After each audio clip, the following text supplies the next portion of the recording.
तो हेलो बच्चों। तो आज हम लोग लॉज ऑफ मोशन का लेक्चर 2 स्टार्ट कर रहे हैं, ठीक है। और इसमें आप जो क्वेश्चन है ये आपको मैंने होमवर्क में दिया था, ठीक है। इसको देखिए, और बहुत ही अच्छा क्वेश्चन है। और इसका की जो लेबलिंग थी वो मैं मार्क कर दे रहा हूँ, ठीक है। देखिए,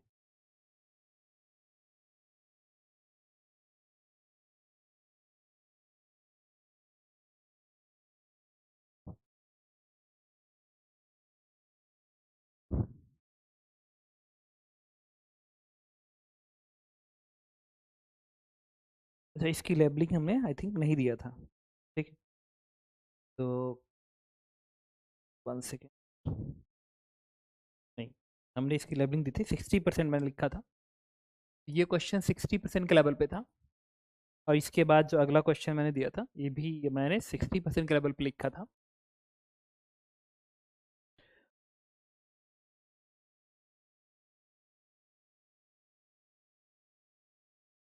ये क्वेश्चन आज का 1 लिख लेते हैं 60% के लेवल पे।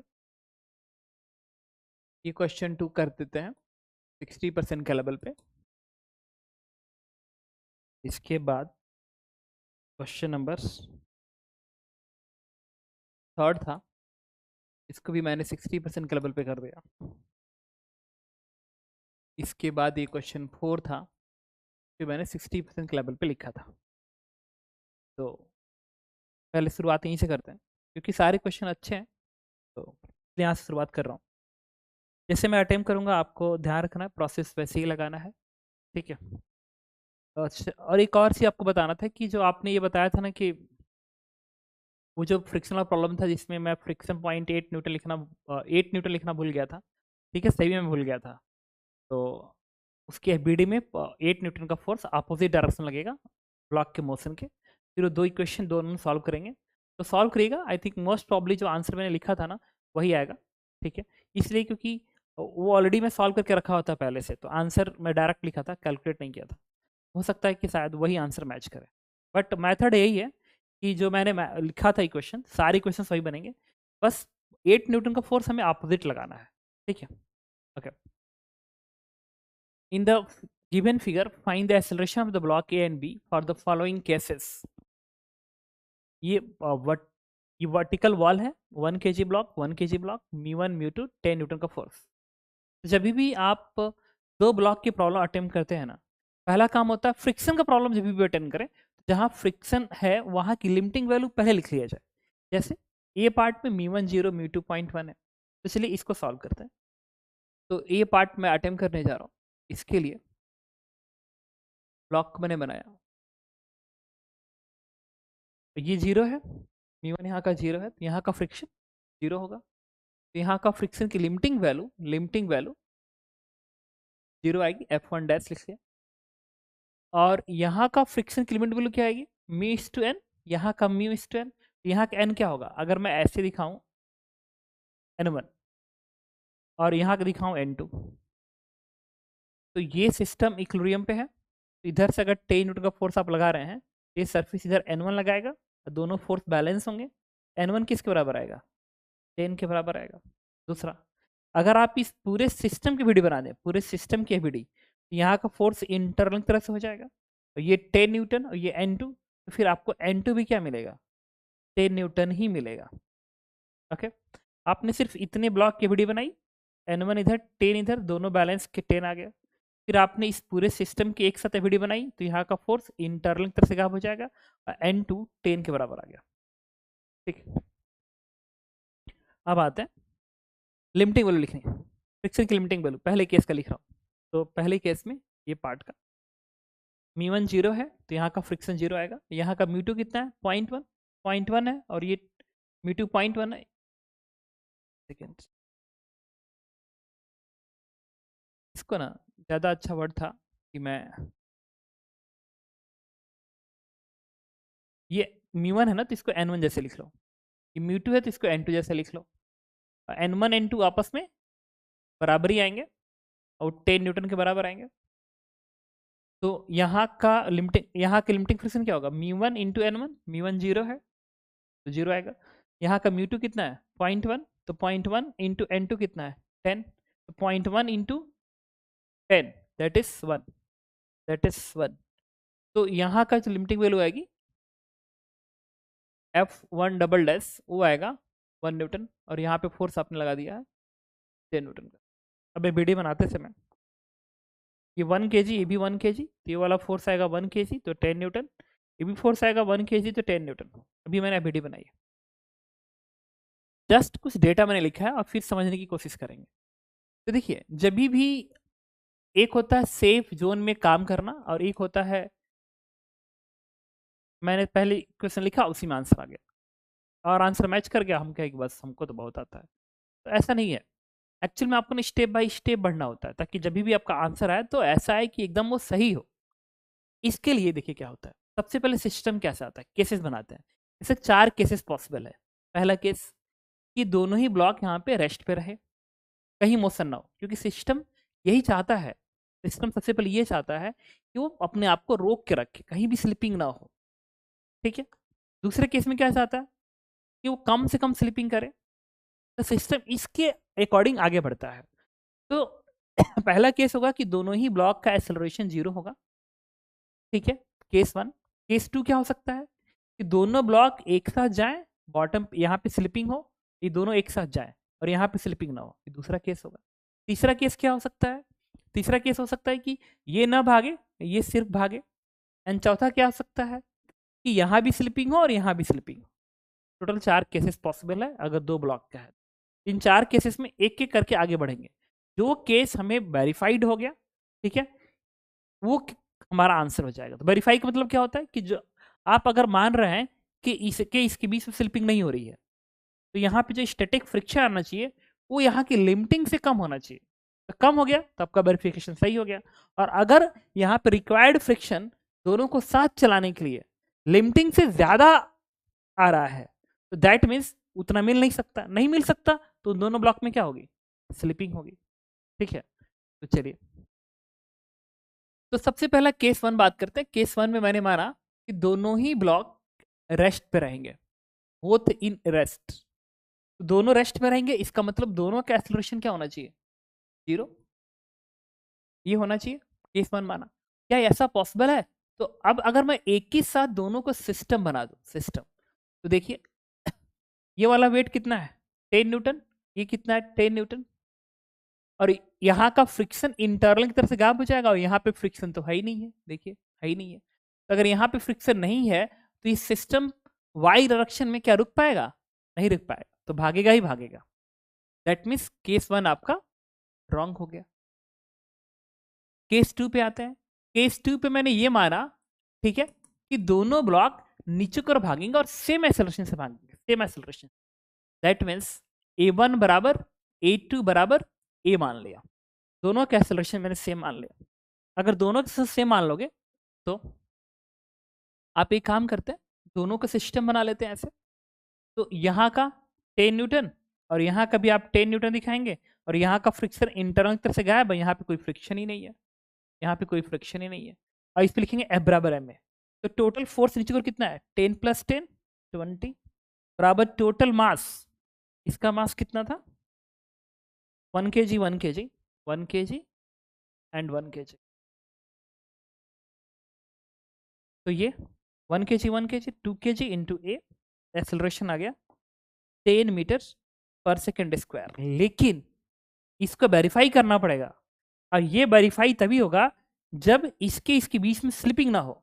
तो इसके बीच में स्लिपिंग नहीं होने का कंडीशन क्या है, यहाँ पे स्लिपिंग रोकने के लिए जो रिक्वायर्ड फ्रिक्शन हो, अगर वो अपने लिमिटिंग से कम आता है, कम अंडरलाइन है, लिमिटिंग से कम आता है, दैट मीन्स ये स्लिप नहीं करेगा, तो फिर ये केस वैलिड हो जाएगा, वेरीफाइड हो जाएगा। तो चलिए इसके लिए हम किसी एक ब्लॉक की वीडियो बनाएंगे। चलिए हम इसी ब्लॉक की वीडियो बना लेते हैं।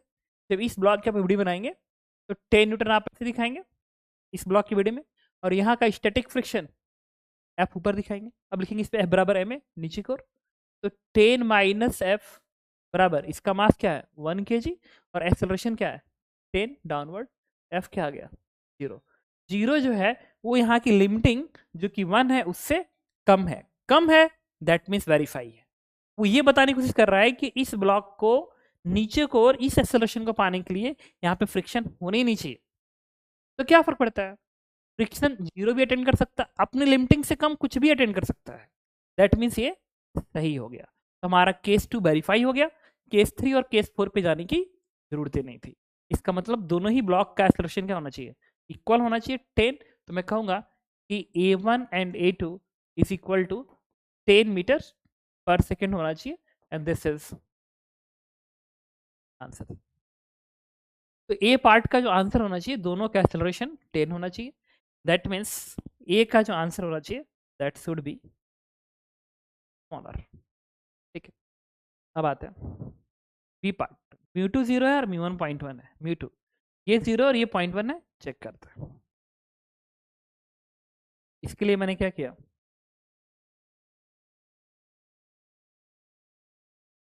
हम बी पार्ट सॉल्व कर रहे हैं। तो बी पार्ट के लिए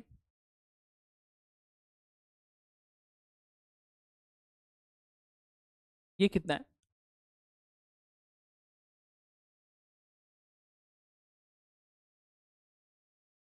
ये है 10 न्यूटन, ये भी है 10 न्यूटन, और यहाँ पे जो फ्रिक्शन है ये 1 kg।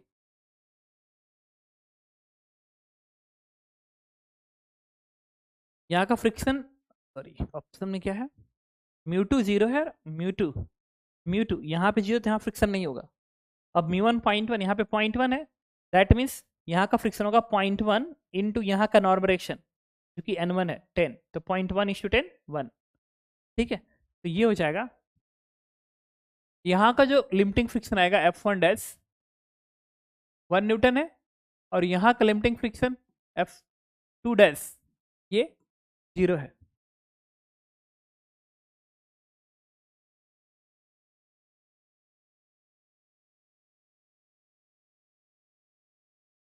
ओके, तो देखिए अब क्या करेंगे, तो इस पे 10 न्यूटन, इस पे 10 न्यूटन, ये 1 न्यूटन, ये 0। ठीक है, तो फिर वही कंडीशन मानते हैं केस 1। तो केस 1 में मान लेते हैं कि सारे रेस्ट पे हैं,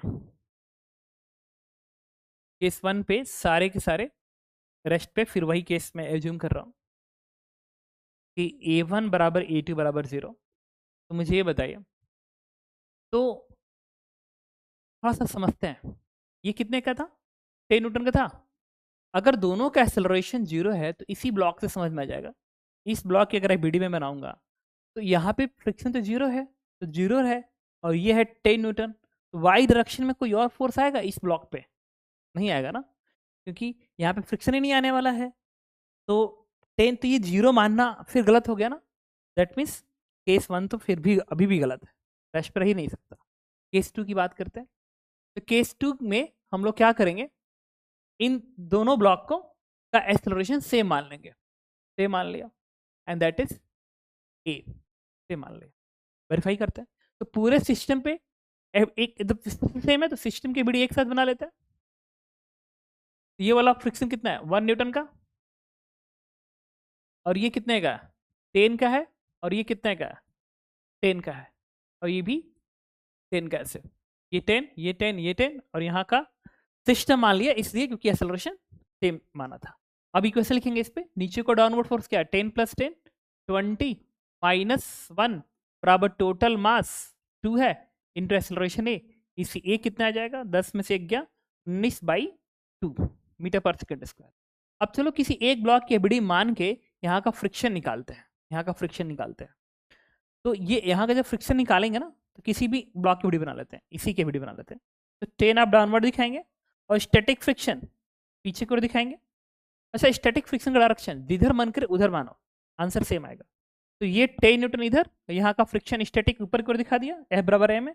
तो 10 माइनस F बराबर, इसका मास कितना है 1 kg, 1 kg है, इंटू एक्सेलरेशन 19/2 लिख लिया।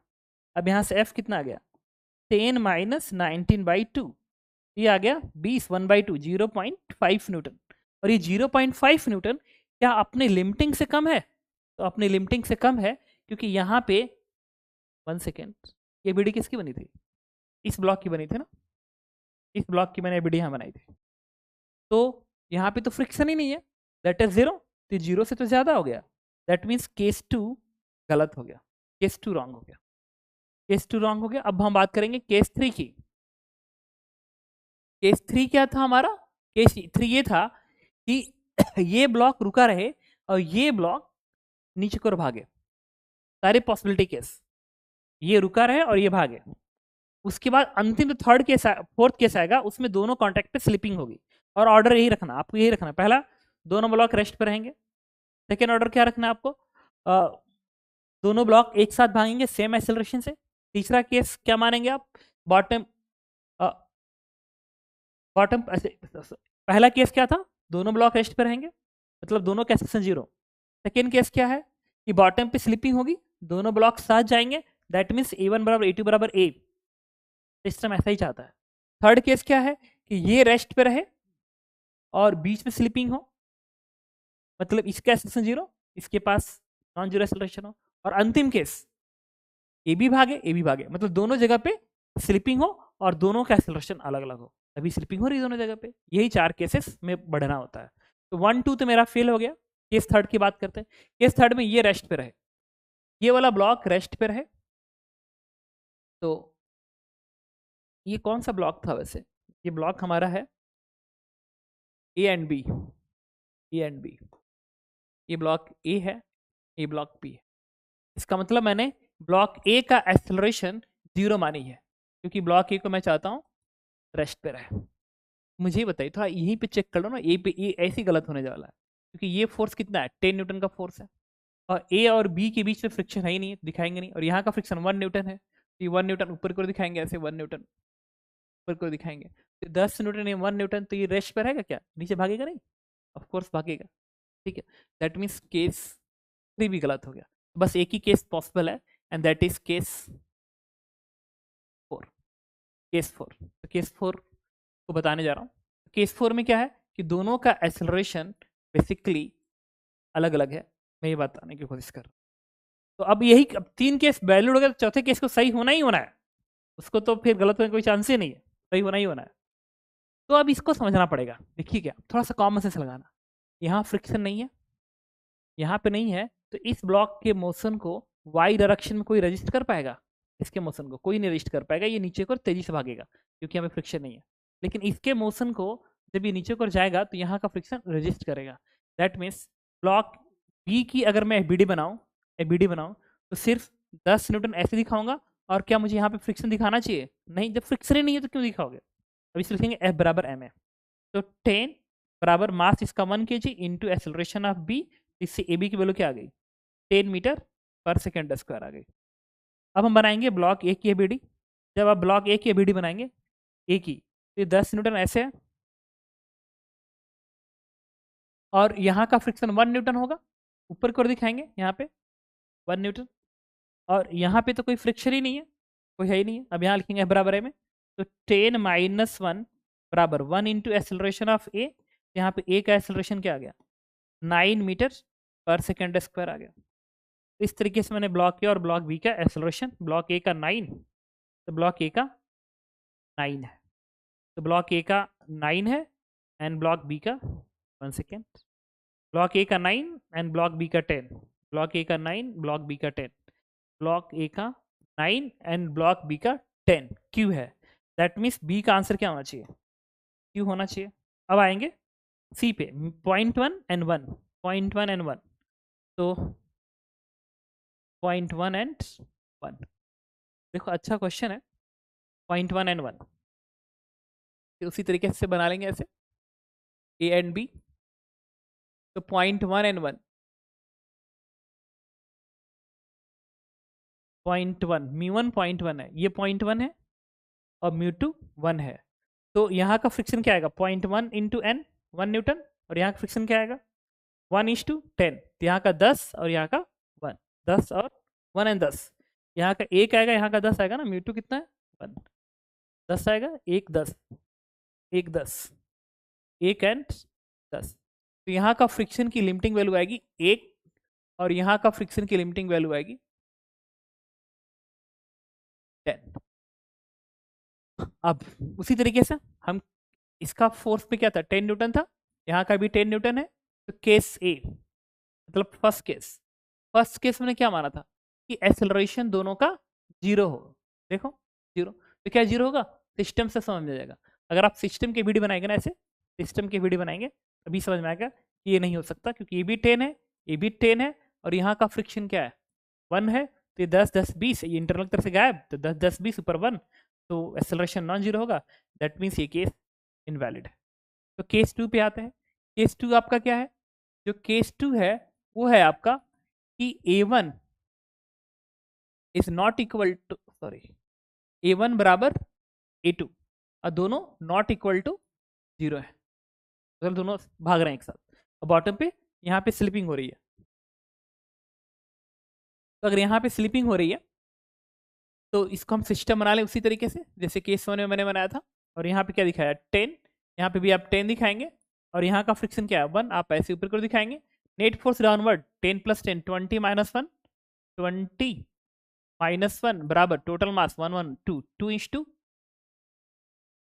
ये लिख लीजिए, क्योंकि ये बेसिकली ये हो जाएगा, बराबर है। तो यहाँ से ए की वैल्यू क्या आ गई, it is 19/2, 19/2, that means 9.5 metre per second square. अब इसको वेरीफाई करने के लिए किसी एक ब्लॉक की वीडियो बनाते हैं।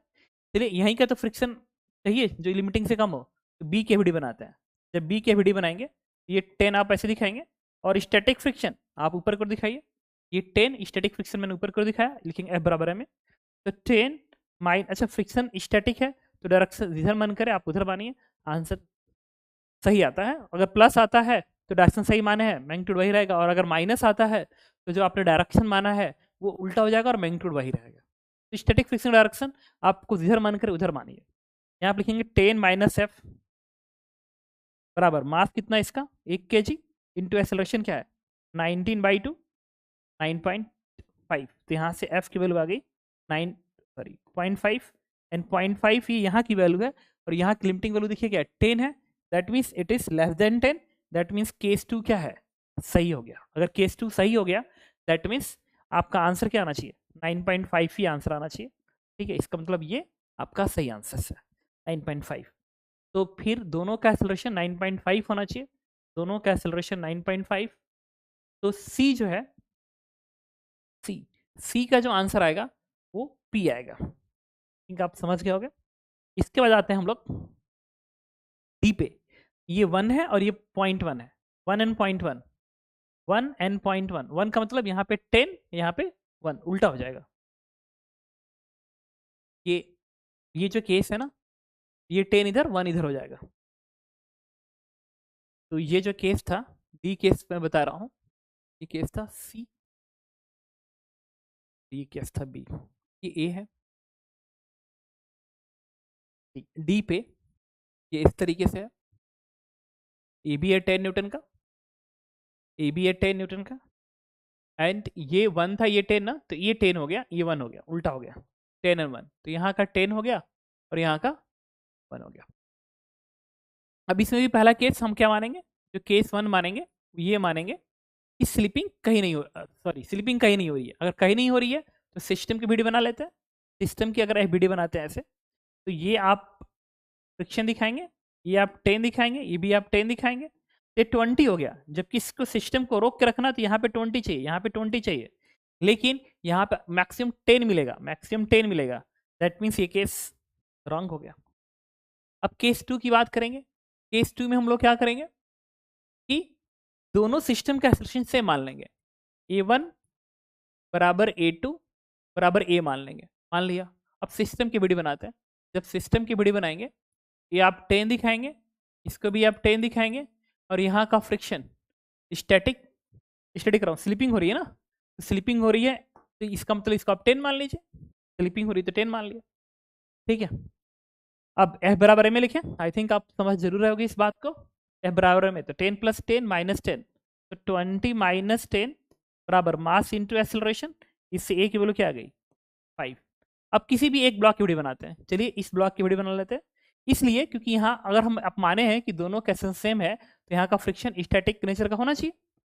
तो यहाँ पे आप दिखाएंगे ऊपर को static friction that is F, और इसका फोर्स कितना है 10 न्यूटन है यहाँ पे, यहाँ पे लिखेंगे F बराबर m है, तो 10 माइनस एफ बराबर मास इंटू एक्सेलरेशन 5। यहाँ से F की वैल्यू क्या आ गई, 5 आ गई, और 5 जो है यहाँ का लिमिटिंग वैल्यू कितनी है, 1 है ना, यहाँ की लिमिटिंग वैल्यू 1 है, उससे ज़्यादा है, दैट मीन्स ये वाला केस गलत हो गया। 20 माइनस 10 बराबर 2 है, ये बराबर क्या आएगा 5। अब इसकी एबीडी बनाई थी तो 10 माइनस एफ बराबर मास इंटू ए, तो कितना आ गया एफ बराबर 5। अब 5 जो है यहाँ की लिमिटिंग वैल्यू 1 से ज़्यादा है, ठीक है। ओके, तो ये केस फेल हो गया, तो केस थर्ड पे आते हैं। केस थर्ड हमारा क्या होगा कि ये रुका रहेगा और ये भागेगा। तो चलिए देखते हैं कि क्या ऐसा पॉसिबल है। तो इसको अगर ये रुका हुआ है, ये रुका हुआ है और ये भाग रहा है, दैट मीन्स इस ब्लॉक पे फ्रिक्शन ऊपर लगेगा, लेकिन इस ब्लॉक पे फ्रिक्शन नीचे लगेगा। दैट मीन्स इस पे फ्रिक्शन नीचे लगेगा, और कितने का, यहाँ का लिमिटिंग फ्रिक्शन 1 है, मैक्सिमम पे लगेगा, इसका वेट कितना है 10 न्यूटन, और यहाँ का फ्रिक्शन स्टैटिक दिखाना पड़ेगा क्योंकि ये रेस्ट पे अपने माना है। आपके अनुसार ए का एक्सेलरेशन आपने 0 माना है एंड बी का एक्सेलरेशन आपने नॉन 0 माना है। तो क्या ऐसा पॉसिबल है, नहीं, क्योंकि ये 10 प्लस 1 11 और एफ जो है 11 आएगा। 11 यहाँ की जो मैक्सिमम वैल्यू है 10 उससे ज़्यादा है, दैट मीन्स ये भी केस गलत हो गया, सही है। तो इसका मतलब एक ही केस पॉसिबल है, दैट इज केस 4, और केस 4 तब फिर हर हालत में सही होगा। तो चलिए केस 4 बनाते हैं। केस 4 बनाने के लिए मैंने क्या किया, जो नीचे वाला ब्लॉक है, ये वाला ब्लॉक, ये 10 न्यूटन का है, 10 न्यूटन का है, और कल्पना करके देखिए इस ब्लॉक के मोशन में 1 न्यूटन का फोर्स फ्रिक्शन रेजिस्ट कर रहा है, इस ब्लॉक के मोशन में 10 का कर रहा है, दैट मीन्स ये कहीं ना कहीं तेज भाग रहा है, ये कहीं ना कहीं तेज भाग रहा है। तो यहाँ का फ्रिक्शन आप ऊपर की ओर 1 दिखाएंगे ब्लॉक बी पे, और इस पे लिखेंगे नीचे का फोर्स इक्वेशन 10 माइनस 1 बराबर mass into acceleration of B. A B की वैल्यू क्या आएगी, दैट इज 9। अब हम बनाएंगे ब्लॉक ए की एबीडी, तो ब्लॉक ए की एबीडी में 10 आप नीचे की ओर दिखाएंगे, और क्योंकि आप मारने की ये भी स्लिप कर रहा है तो 10 ऊपर की ओर।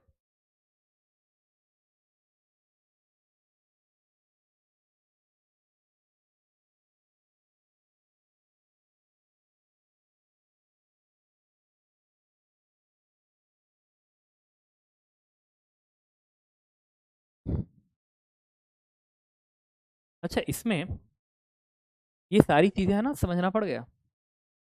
केस 4 में क्या था कि आपने ये माना था कि ये ब्लॉक तेज भाग रहा है, आपने लेट एज्यूम किया कि ब्लॉक बी तेज मूव कर रहा है, मतलब ब्लॉक बी का एक्सेलरेशन ए से ज्यादा था, तभी तो आपने ब्लॉक बी पे फ्रिक्शन ऊपर की ओर दिखाया है।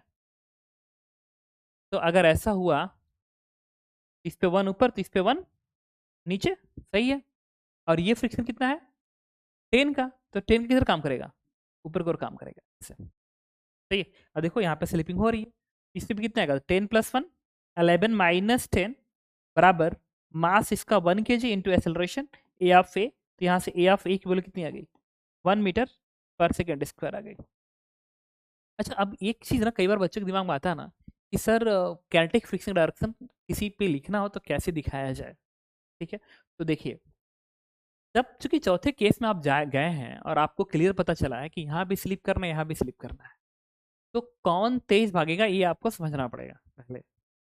तो सबसे पहले ना जो बीच का पार्ट है ना, बीच का पार्ट एक बार के लिए ना, मेरी बात को सुनिएगा, बीच के पार्ट वाले को एक बार के लिए मान लीजिए फ्रिक्शन ही नहीं होता, लेट फ्रिक्शन नहीं होता, नहीं होता, अगर यहाँ पे फ्रिक्शन नहीं होता तो ये फ्री फॉल करता, जबकि ये वाला जो है ये फ्री फॉल नहीं कर पाता क्योंकि इस टेन की वजह से रुकने लगता या रुक जाता। तो इसका मतलब कि जब यहाँ पे फ्रिक्शन होगा, हाँ, इसका मतलब ये हो गया कि ये तेज भागता और ये धीरा भागता। तो अगर फ्रिक्शन आता, सुनना, अभी क्या है कि अगर यहाँ पे फ्रिक्शन नहीं होता तो ये तेज भागता और ये धीरा भागता, तो अगर इसमें फ्रिक्शन आ जाता तो इसका मतलब क्या हुआ कि ये आता तो इसमें फ्रिक्शन किधर होता, ऊपर को ही होता, क्योंकि जो तेज भाग रहा है उस पर फ्रिक्शन उल्टा होता। बात समझ में आया ना, ऐसे दिमाग में बात आई थी कि भाई पहला दूसरा तीसरे केस से तो कोई दिक्कत नहीं, चौथे केस में जाते समय हम फ्रिक्शन को, बीच वाले फ्रिक्शन किधर माने, ये थोड़ा सा हमको कम समझ में आया था।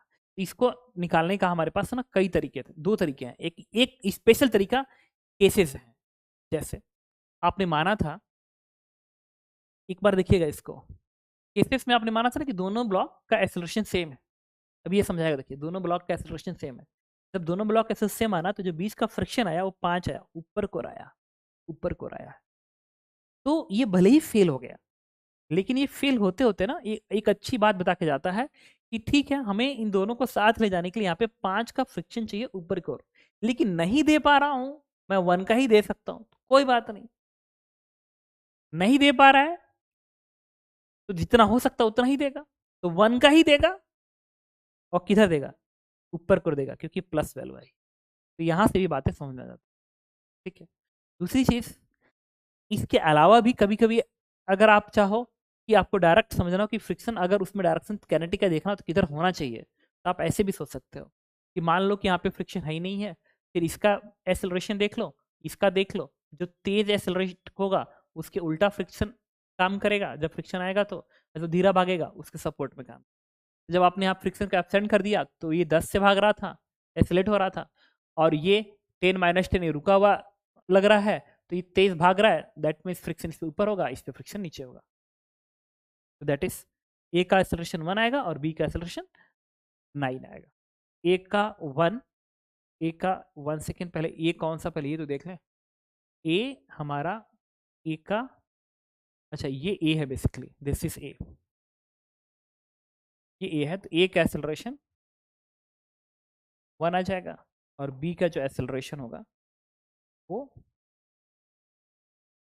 बी का 1, ए का 9, ये ए था, ये है। तो ए कैसे, ये तो थोड़ा सा ना आपको सही मैं कर ही दूं।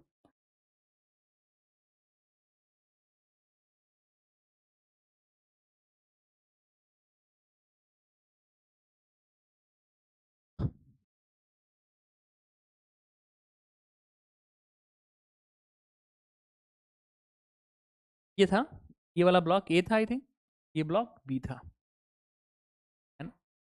सी बी है, तो ये बी है। एक बार फिर यार चेक करें ए बी कौन सा है। हाँ, ये ए है, ठीक है।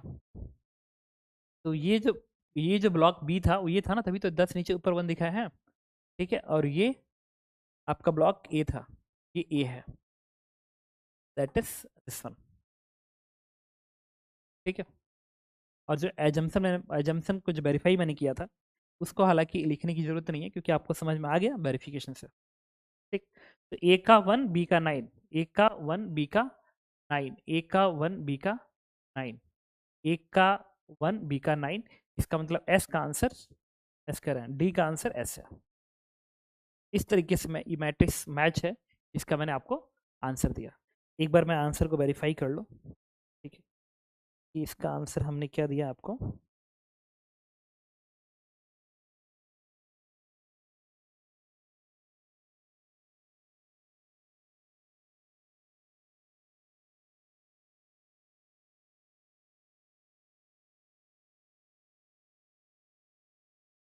ए का आर है, बी का क्यू है, सी का पी है, एंड डी का एस है।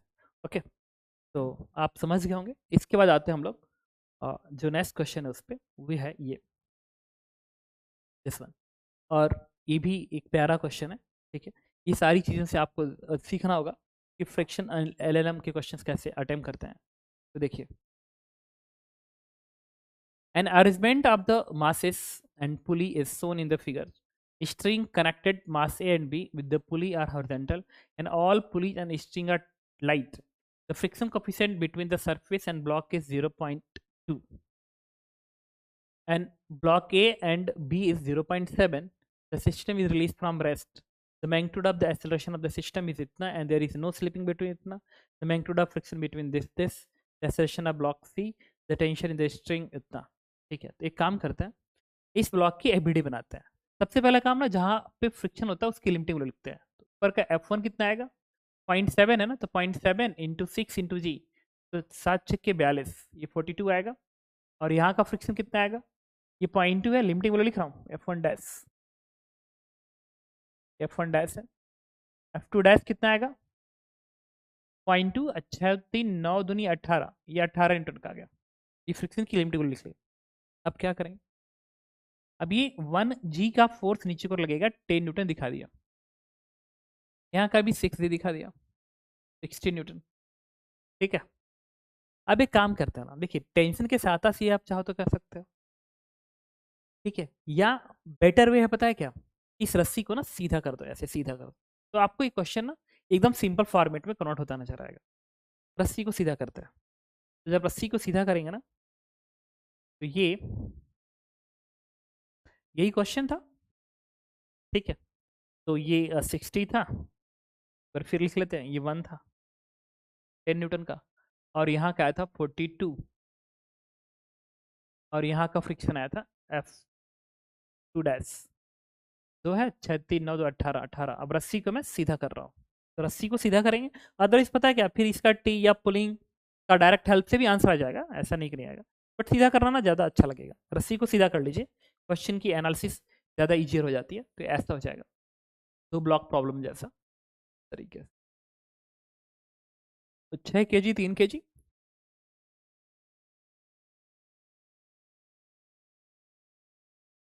ये आएगा F1 डैश 42।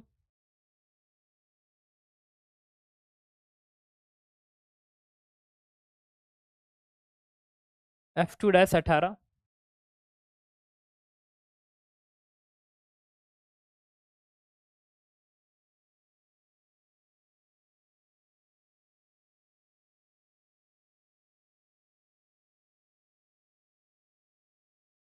ये है, इसका मास है 6 kg, और ये फोर्स था 60 न्यूटन, आप ऐसे दिखा देंगे, और इसका मास है 1 kg और फोर्स है 10 न्यूटन का।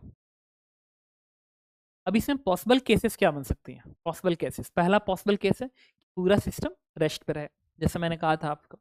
तो केस 1 पे चलते हैं। तो केस 1 पे अगर पूरे सिस्टम को रेस्ट पे रखना है, A1 बराबर A2 बराबर 0 ऐसा रहना है।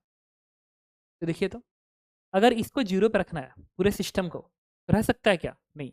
जब आप सिस्टम बनाएंगे ना, सिस्टम ऐसे सिस्टम, यहाँ का फोर्स इंटरनल तरफ से गायब, टेंशन इंटरनल तरफ से गायब, टेंशन इंटरनल तरफ से गायब, ये 60 माइनस 10 50 इधर है, और नीचे से 18 न्यूटन का फोर्स आएगा, क्योंकि यहाँ का फ्रिक्शन तो इंटरनल तरफ से गायब हो गया ना। ये सिस्टम ना कुछ इस तरीके से दिखेगा, ऐसा दिखेगा, ऐसा दिखेगा कि आपको ये 10 दिखेगा और ये आपको 60 दिखेगा।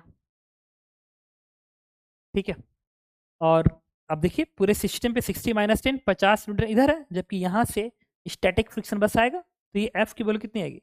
60 बराबर 10 प्लस एफ, एफ आ गया 50, और ये जो 50 है वो 18 से ज़्यादा है, दैट मीन्स ये केस इनवैलिड है।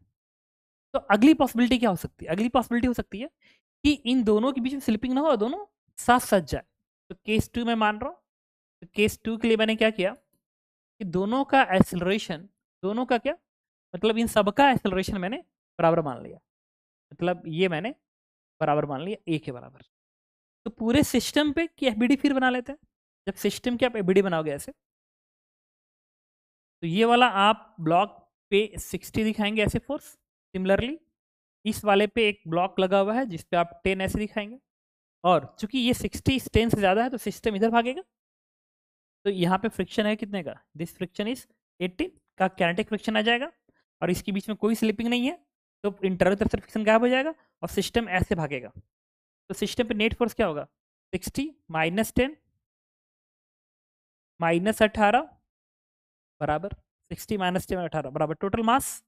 Total mass of the system is 6 3 9 1 10 और 6 ये 16, 16 kg का मास है। एक्सेलरेशन ए, यहाँ से एक वैल्यू आपकी आ जाएगी, 60 में से 10 गया कितना? 50, 50 से 10 40 से 8, 40 से 8 32, 32/16, इससे आएगा 2 मीटर पर सेकंड स्क्वायर। लेकिन ये आंसर वेरीफाई करना पड़ेगा। वेरीफाई करने के लिए आपको यहाँ का फ्रिक्शन चेक करना पड़ेगा, यहाँ का फ्रिक्शन कितना है। इसके लिए मैंने सिर्फ ऊपर वाले के सिस्टम की वीडियो बनाई, ऊपर वाले के सिस्टम की ऐसे बना ली इस तरीके से। देखिए ये 60 kg, 60 न्यूटन का फोर्स यहाँ पे दिखाया, और इसको और इस ब्लॉक को साथ कर लिया, तो यहाँ का फ्रिक्शन स्टैटिक की तरह से मैंने ऐसे दिखा दिया एफ, और एक साथ इसलिए बनाया सिस्टम को ताकि ये टेंशन इंटरनल की तरह से गायब हो जाए, गायब हो जाए। ये 60 इधर और इसको और सिर्फ ऊपर वाले ब्लॉक को सिस्टम में ले लिया ऐसे, तो यहाँ का फ्रिक्शन स्टैटिक दिखेगा और तो कोई फोर्स इस सिस्टम पे है नहीं। इसका मास कितना 6 kg, इसका ये मास है 6 kg। इस पे लिखेंगे F बराबर है में, तो 60 minus F, 60 force minus F बराबर टोटल मास 6 6 12, 12 इंटू एक्सेलरेशन ए कितना आया था 2, यहाँ से F की वैल्यू कितनी आएगी देखिए तो 60 माइनस 24, 60 माइनस 24, तो 10 में से 4 गया 6, 5 में से 2 गया 5 में से 2 गया 3, ये आ गया 36। जो 36 है 36 वो यहाँ की लिमिटिंग वैल्यू 42 से ऑफ कोर्स कम है। दैट मीन्स कितनी खुशी हुई ना, हमारा आंसर ये करेक्ट हो गया। दैट मीन्स हमारा ये वेरीफाइड हो गया, ये सही है। अगर ये वेरीफाइड हो गया कि सही है, इसका मतलब दोनों का acceleration 2 metre per second square का होगा। ठीक है, तो 2 मीटर पर सेकेंड स्क्वायर का एक्सेलरेशन होगा दोनों का। तो the magnitude of acceleration of the system is 2 metre per second and there is no slipping between the block A and block B. Yes, कोई स्लिपिंग नहीं हो रही है। दैट मीन्स ए पार्ट सही कह रहा है। B part, the magnitude of friction force between the block A and B is 42। A और बी के बीच का फ्रिक्शन 42 होगा, एकदम नहीं, ए और बी के बीच का जो फ्रिक्शन होगा, ठीक है, वो required friction is 36। 36 static friction उसमें काम कर रहा होगा, जो पूरे सिस्टम को एक साथ लेके जा रहा होगा। तो इसका मतलब ये है कि ये गलत है। The acceleration of block C is 1, ये भी गलत है।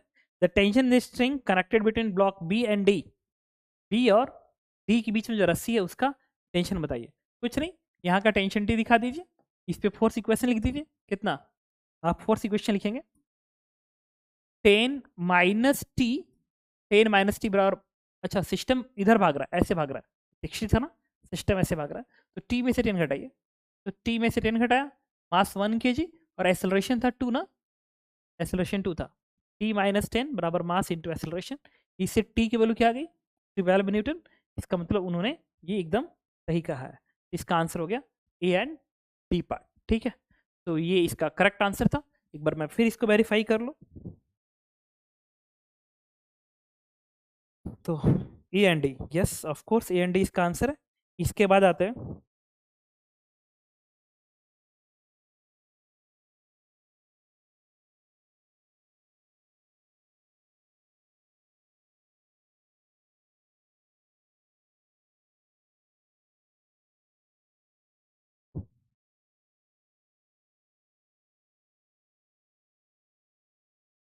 Next question is this one. और ये भी बहुत ही ब्यूटीफुल क्वेश्चन है, अगर आपने अटेम्प्ट किया होगा। देखो क्वेश्चंस अगर डिफिकल्ट आ रहे हैं तो उन्हें सीखना है कि जेई एडवांस अब मेंस जैसा तो नहीं रहा। और अगर आपको मेरी बातें समझ में आ रही हैं तो समझ जाइए कि आप अच्छा कर रहे हो। और अगर आपको नहीं समझ में आ रहा है तो जो आप पढ़े हो ना, उसको और पढ़ने की ज़रूरत है। मतलब उनकी थ्योरी को बार बार सॉल्व करिए, थोड़ा सा और प्रैक्टिस आपको अच्छे क्वेश्चन करनी पड़ सकती है। ठीक है, और अगर आप इन चीज़ों को थोड़ा सा टाइम ही लग रहा है लेकिन समझ में आ रहा है तो आप सीख जाओगे, क्योंकि एडवांस की एग्जाम बहुत दूर है। ठीक है, तो रिपीट कर रहा हूँ दोबारा कि जो मैं बता रहा हूँ उन क्वेश्चनों की एडवांस में, ऐसे क्वेश्चन एडवांस में जरूर आएंगे। ठीक है, इसी पैटर्न्स के आएंगे और इसी थॉट्स के आएंगे, तो ऐसे थॉट आपको धीरे धीरे डेवलप करने हैं। तो अगर आज तक आपने पढ़ा है तो गुड, ठीक है, आपको बहुत ईजी लग रहा होगा। और अगर आपने नहीं पढ़ा है आज तक तो कोई बात नहीं, मैं पढ़ा रहा हूँ। ठीक है, आप उसको देखिए कि मैं कैसे अटेम्प्ट कर रहा हूँ, कैसे लेवल को जस्ट कर रहा हूँ, तो वैसे ही आपको धीरे धीरे समझना होगा और आप धीरे धीरे सीख जाएंगे। क्योंकि एक टीचर के साथ जब आप जुड़ते हो ना, तो 1-2 दिन के अंदर उससे आप तुरंत करेक्ट नहीं होते हो।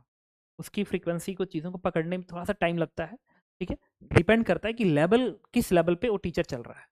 ठीक है, तो अगर आपका लेवल ऑलरेडी हाई था पहले से, तो आपको मेरी बातें एक एक बात एकदम ब्यूटीफुली समझ में आ रही होगी। ठीक है, अगर आप जे एडवांस का प्रिपरेशन किए होंगे इसके पहले या कर रहे होते पहले से, तो आपको मेरी बातें समझ में आएंगी।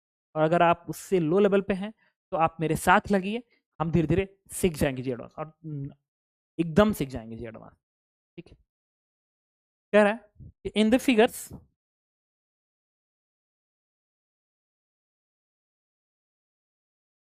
shown P1 and P2 are massless pulley, P1 is fixed and P2 can move, P1 fix है, P2 मूव कर सकता है। Masses of ABC are, ABC का मास, A का मास है 9m/64। ठीक है, okay.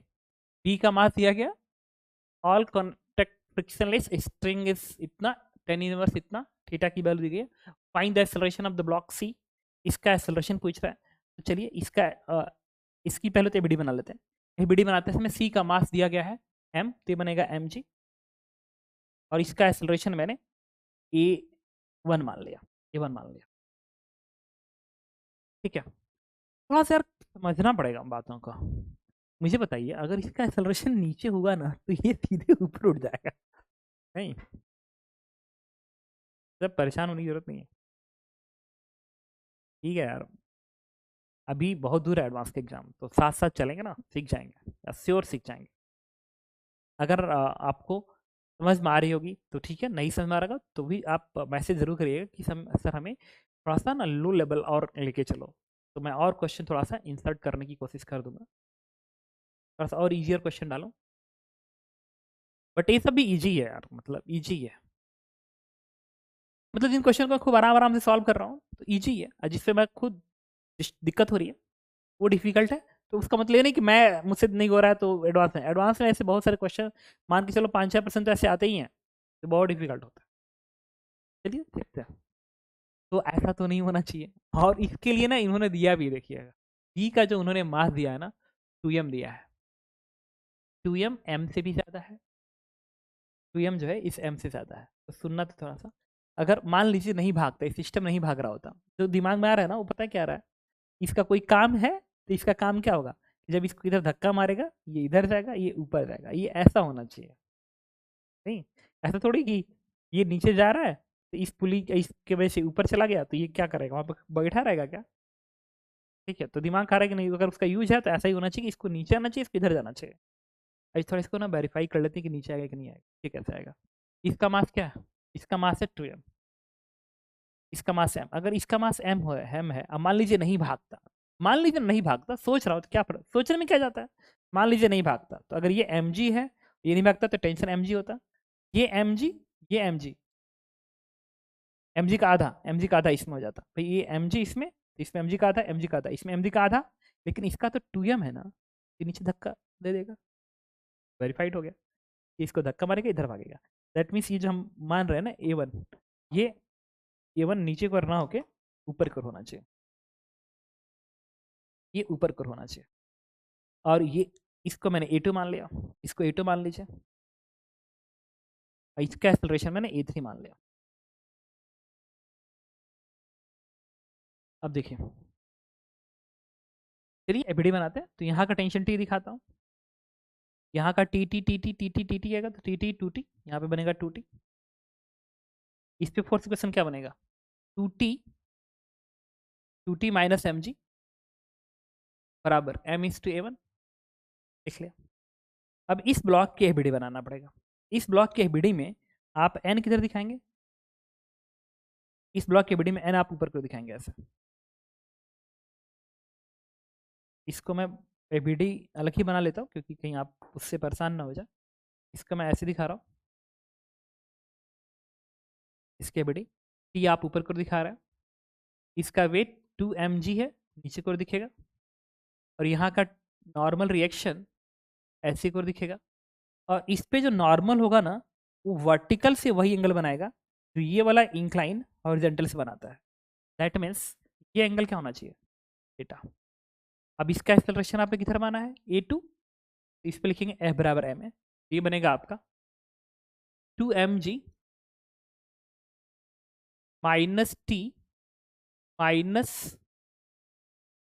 2mg minus T, n का opposite component n cos theta, इस बैलेंस बाई इसका मास 2m है, a2, 2m इंटू a2, तो 2mg minus T minus n cos theta बराबर 2m इंटू a2, इक्वेशन 1 था, और ठीक है, दिस इज इक्वेशन 2। और एक और बात, इसका एक्सेलरेशन a2 में और इस a1 में एक कांस्टेंट रिलेशन होगा, वो कैसे निकालेंगे देखिएगा। अगर ये वाला पॉइंट नीचे को आ जा रहा है a2 से, ये वाला, और ये सेंटर फिक्स है, दैट मीन्स ये a2 से ऊपर को जाएगा, ये रेस्ट पे है, ये नीचे को नहीं जा रहा है, सॉरी, ये a2, ये ब्लॉक जितने से नीचे जाएगा, ये वाला पॉइंट उतने से जाएगा, तो a2 से जा रहा है, ये सेंटर रेस्ट पे, ये इधर इधर का पॉइंट A2 से ऊपर जाना चाहिए क्योंकि ये रेस्ट पे है। अच्छा ये रेस्ट पे है, दैट मीन्स ये वाला पॉइंट रेस्ट पे होना चाहिए। दैट मीन्स इस वाले पॉइंट का जो एक्सेलरेशन होगा वो इसमें रिलेशन स्टेब्लिश होगा A बराबर A1 प्लस A2/2।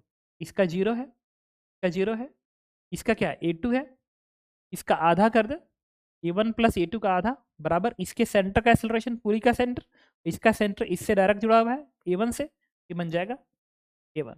इससे आपका बन गया A2 बराबर 2A1। This is equation number third. अब आप इस ब्लॉक की बीडी बनाएंगे, इस बड़े वाले ब्लॉक की बीडी बनाएंगे। तो जब बड़े वाले ब्लॉक की बीडी बनाएंगे ना, एसेंस की जरूरत है इस पूरे क्वेश्चन के अंदर। ये वाला एन आप ऐसे दिखाएंगे, ये वाला एन ऐसे दिखाएंगे, और ये एन वर्टिकल से एंगल जो बनाएगा वो थीटा ही बनाएगा, क्योंकि यहाँ पे थीटा बनाया था तो वही एन का अपोजिट है, सेम बनेगा। दूसरा देखिए, इस वाले ने इस पे तो ऐसे लगाया है, इसका वेट ऐसे दिखेगा, इसका वेट डाउनवर्ड दिखेगा, ठीक है। और डाउनवर्ड मास कितना दिया गया बी का, एक ए है, ए है ना, तो ए का मास कितना दिया उन्होंने, ए का मास दिया है 9m/64। तो 9m/64 इंटू जी, एक ग्राउंड से n1 ऐसे आएगा। दूसरा इधर से इस वाले वॉल से मैं इस पे नहीं दिखा रहा हूँ, क्योंकि जैसे ही इसको धक्का मारेगा ये ऐसे निकलेगा तो यहाँ का कॉन्टैक्ट लीव हो जाएगा। अगर लीव हो गया तो यहाँ का फोर्स दिखेगा, यहाँ का दिखेगा, इसका वेट दिखेगा, बाकी और कोई फोर्सेस नहीं दिखेंगे, यही सब दिखेगा। अब इस पे इस डायरेक्शन में फोर्स इक्वेशन लिखेंगे, इस डायरेक्शन में। तो n1 का साइन थीटा 1, साइन थीटा है ना, n1 का साइन थीटा, n1 नहीं, n का साइन थीटा, n का साइन थीटा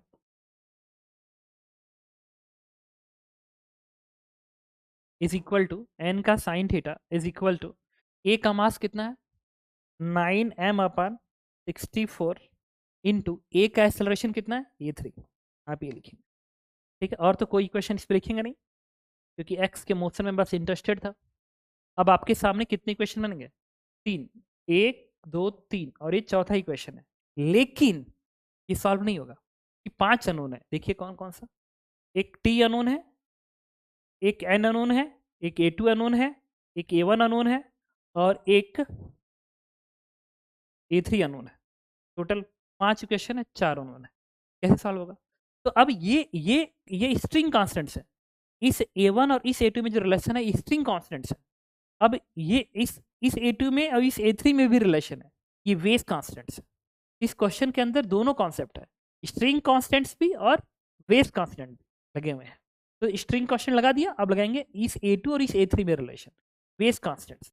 और वेज कॉन्स्टेंट के लिए आपके पास दो अप्रोच लोग बताते हैं, एक नॉर्मल का वर्कडन जीरो कर देते हैं सिस्टम पे, ठीक है, उससे भी आ जाता है। और दूसरा जो मेथड बताते हैं, एक फ्रेम से जाके नॉर्मल के डायरेक्शन में एक्सेलरेशन इक्वल कर देते हैं, इससे भी हो जाता है। हम तीसरा ये भी बताते हैं कि किसी एक के फ्रेम पे गए और उसके फ्रेम से इसके कांटेक्ट पॉइंट का एक्सेलरेशन इस इंक्लाइन के परपेंडिकुलर जीरो होगा, उससे बच जाता है। हम लोग थर्ड केस यूज करते, मैं तो ज़्यादातर थर्ड केस का यूज़ करता हूँ। पहला नॉर्मल रिएक्शन का वर्डन जीरो, इससे भी आंसर आ जाएगा। दूसरा नॉर्मल के अलॉन्ग एक्सेलरेशन बराबर, इससे भी आंसर आ जाएगा। एंड थर्ड केस, इस इंक्लाइन के फ्रेम में इसका वो पार्टिकल जो इससे डायरेक्ट कॉन्टेक्ट बना रहा है उसके मोशन को देखिए, और इस इंक्लाइन के परपेंडिकुलर उसका एक्सेलरेशन जीरो कर दीजिए, उससे भी आंसर आ जाएगा। ये तीन तरीके से बताया जाता है constant relation of ways constant, ठीक है। बट थर्ड अप्रोच में ज़्यादा फैमिलियर हूँ और उसको ज़्यादा अच्छा पसंद करता हूँ, क्योंकि उसमें बहुत अच्छे से एनालिसिस वगैरह होती है, बातचीत एकदम क्लियर वे में चलती है। हालांकि क्लियर वो भी है, कांस्टेंट्स बना रहा हूँ, वेज कांस्टेंट्स। तो इस तरीके से वेज था, तो मैं इस पर खड़ा हो गया, और इस पर खड़ा होके मैं इस बी के मोशन को ऑब्जर्व करूंगा। जो बी का पार्टिकल था वो तो डाउनवर्ड ऐसे भाग रहा था, बी तो ऐसे भाग रहा था डाउनवर्ड, और बी का एक्सेलरेशन कितना था A2, तो आप यहाँ पे A2 दिखाएंगे। और इस पे खड़े होंगे तो इसका एक्सेलरेशन उल्टा करके इस बी को देंगे, ये वाला पॉइंट ना बी का है, और इसका एक्सेलरेशन A3 इधर है, तो इसके फ्रेम से देखने पे A3 आपको ऐसे दिखेगा। और अब एंगल लिखते हैं। अब ये वाला एंगल, ये हॉरिजॉन्टल था, एंगल थीटा था, तो एंगल क्या आएगा थीटा। ये थीटा था तो ये बनेगा थीटा, थीटा तो ये पूरा 90 है तो ये बनेगा 90 थीटा, ये पूरा 90 है तो ये क्या बनेगा थीटा। अब इस फ्रेम से देखने पे जो बी का एक्सेलरेशन है इस इंक्लाइन के परपेंडिकुलर जीरो आएगा। A2 का ये वाला कंपोनेंट बनेगा A2 A2 cos theta is equal to A3 का ये वाला component that is A3 sin theta. तो इंक्लाइन के परपेंडिकुलर मैंने एक्सेलरेशन जीरो कर गया। क्यों? क्योंकि इस फ्रेम से देखने पे ये इंक्लाइन रेस्ट पे है, तो B इस इंक्लाइन को तोड़ थोड़ी देगा, नहीं तोड़ेगा, तोड़ना अंडरलाइन है, नहीं तोड़ेगा, दैट मीन्स इंक्लाइन के परपेंडिकुलर एक्सेलरेशन जीरो होना चाहिए। बस इससे हमारा आंसर सारे के सारे आ जाएंगे। थीटा उन्होंने दे रखा 10⁻³ दैट मीन्स 37 डिग्री। तो इसको यहाँ पे लिख लेते हैं। यहाँ से A2 बराबर आएगा A3 sin upon cos tan theta and tan theta is 3/4 और हमें क्या निकालना था? Acceleration of block T A1 हमें निकालना है। ठीक है, तो पहले तो n को एलिमिनेट किया जाए। अगर मुझे n को एलिमिनेट करना है तो यहाँ से n उठा के हमें यहाँ रखना पड़ेगा। चलो सॉल्व करते हैं ना, क्या करेंगे। ये बनेगा 2mg minus T, 2mg minus T minus n cos theta. n की जगह पे ये इधर भेज दीजिए, तो 2mg minus T minus cos theta into n की जगह पे ये रखेंगे 9m A3 divided by 9m A3 divided by 64 sin theta, 64 sin theta. अच्छा कॉस्ट ठीक है, ओके। इसके बाद 2ma2 2ma2 2ma2 और A2 की जगह पे मुझे 2a1 लिखना है, क्योंकि मुझे A1 में इंटरेस्टेड हो, तो 2a1 लिख लीजिए यहाँ पे। दिस इज 2a1, तो ये 2a1 कर दिया, ये बन गया इतना। अब हमें ना A3 की जगह पे क्या लिखना बताइए। तो A3 की जगह पे मैं लिखूंगा, A3 की जगह पे यहाँ पे मैं लिख सकता हूँ A3 इक्वस टू अब 4/3 A2 4/3 A2 और A2 कितना था? 2a1 था, 2a1 था। ये कितना आ जाएगा? 8a1/3। तो A3 है 8a1/3।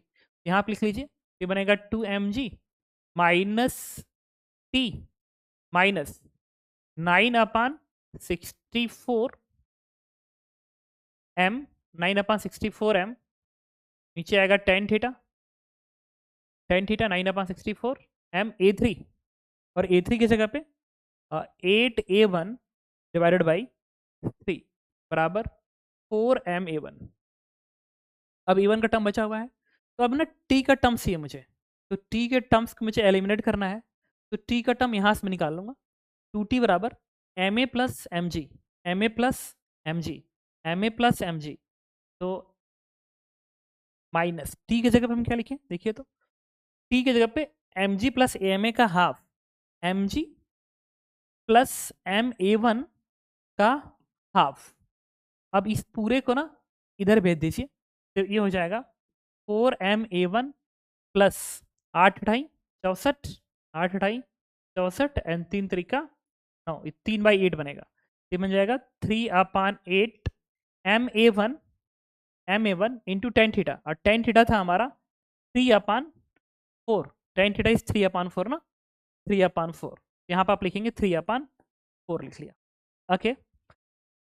अब ये देखिए, ये 2 2 दूनी 4 m के टर्म्स तो फिलहाल कैंसिल हो गए, और यहाँ से 2 दूनी 4 g में से g घटा दो, ये बनेगा 3g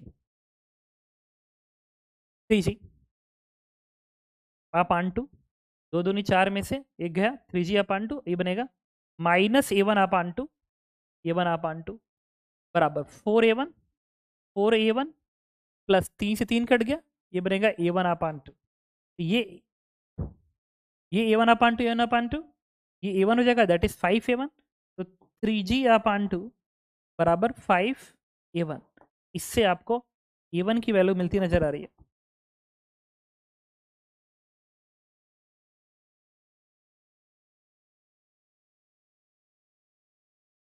हाँ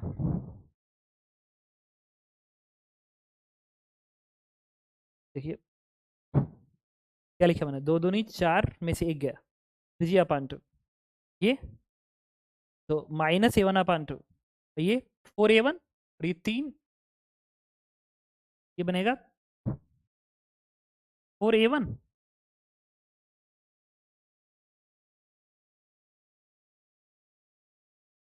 ये बनेगा 4A1 और ये बन गया 4 दूनी 8 A1/2। ये बनेगा 3G/2 बराबर ये A1 5A1 बनेगा। A1 बराबर 5 दूनी 10 3/4 आएगा ना, 5 दूनी 10 3/4 मीटर पर सेकंड स्क्वायर। एक बार हमें चेक करना पड़ेगा कि क्या हमारा आंसर यही था जो मैंने दिया था आपको, तो देख लेते हैं।